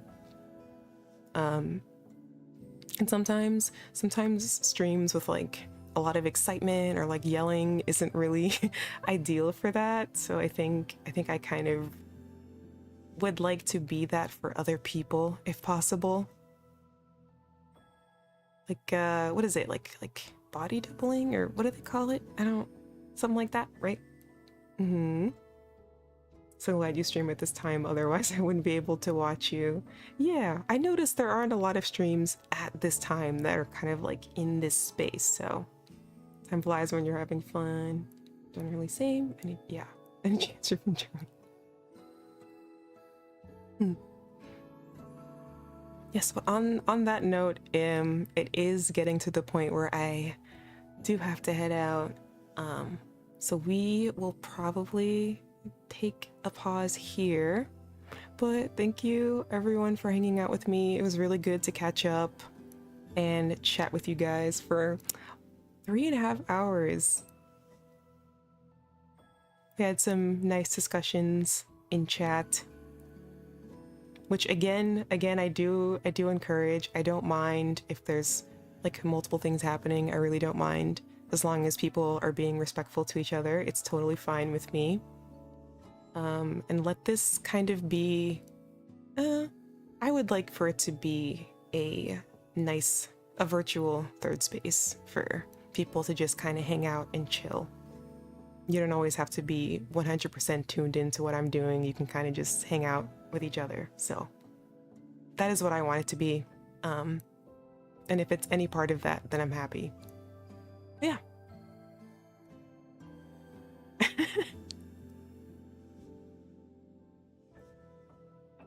Nice chatting with you again. Yes, Flora, you're always so nice.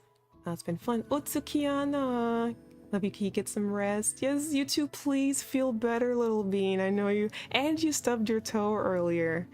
Please get some rest. Maybe if you can, if you're, if you can put your French textbook down for a little bit, get in bed and get some real rest. Thank you for the stream. Thank you. Little bean being a little pain. Hopefully not for long. Okay. All right. I'm going to head out, but I will see you tomorrow. Bob-omb, tomorrow we're doing Shady Part of Me. I tried to play this 2 weeks ago and it turned out that I was cutting off a good 3 chunks of the gameplay. So we will be doing a revenge arc of that tomorrow. I don't know if we'll get through. I don't know if we'll get through the whole game. But I really like the aesthetic of it. It's like creepy, but it's also cute, but it's also sentimental, which I feel is very much my vibe. Mm-hmm. Classic VTuber moment. Listen, we're going through all of them. We're gonna hit all of the VTuber milestones, all the scuff, all of the yep, all the seasonings, all the setbacks, all the other things that happen. Yeah, all all the yabs, all of them. All right, I'm gonna head out. I hope you enjoy the rest of your day. It seems like a lot of people here are heading into their afternoon slash evening slash night. If you're not feeling well, I hope you feel better. Or if this was you after a long day, I hope this gave you a little bit of a brain break. And I'll see you tomorrow. Mm-hmm.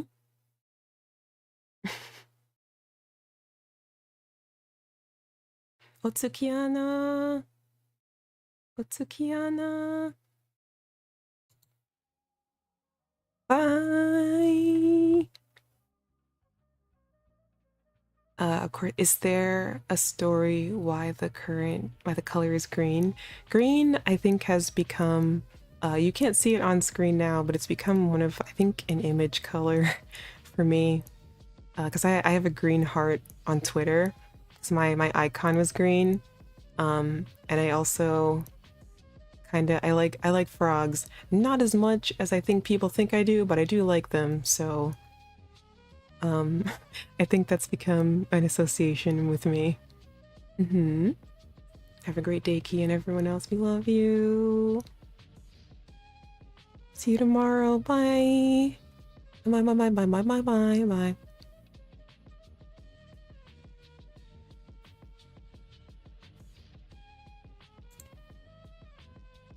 All right. Okay. I'm out of here.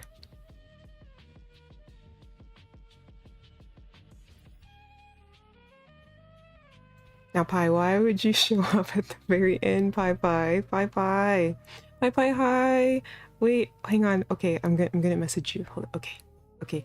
Okay. Thank you for the hearts. Okay, okay, I'm actually out of here. I'm actually out of here. All right, all right. Later.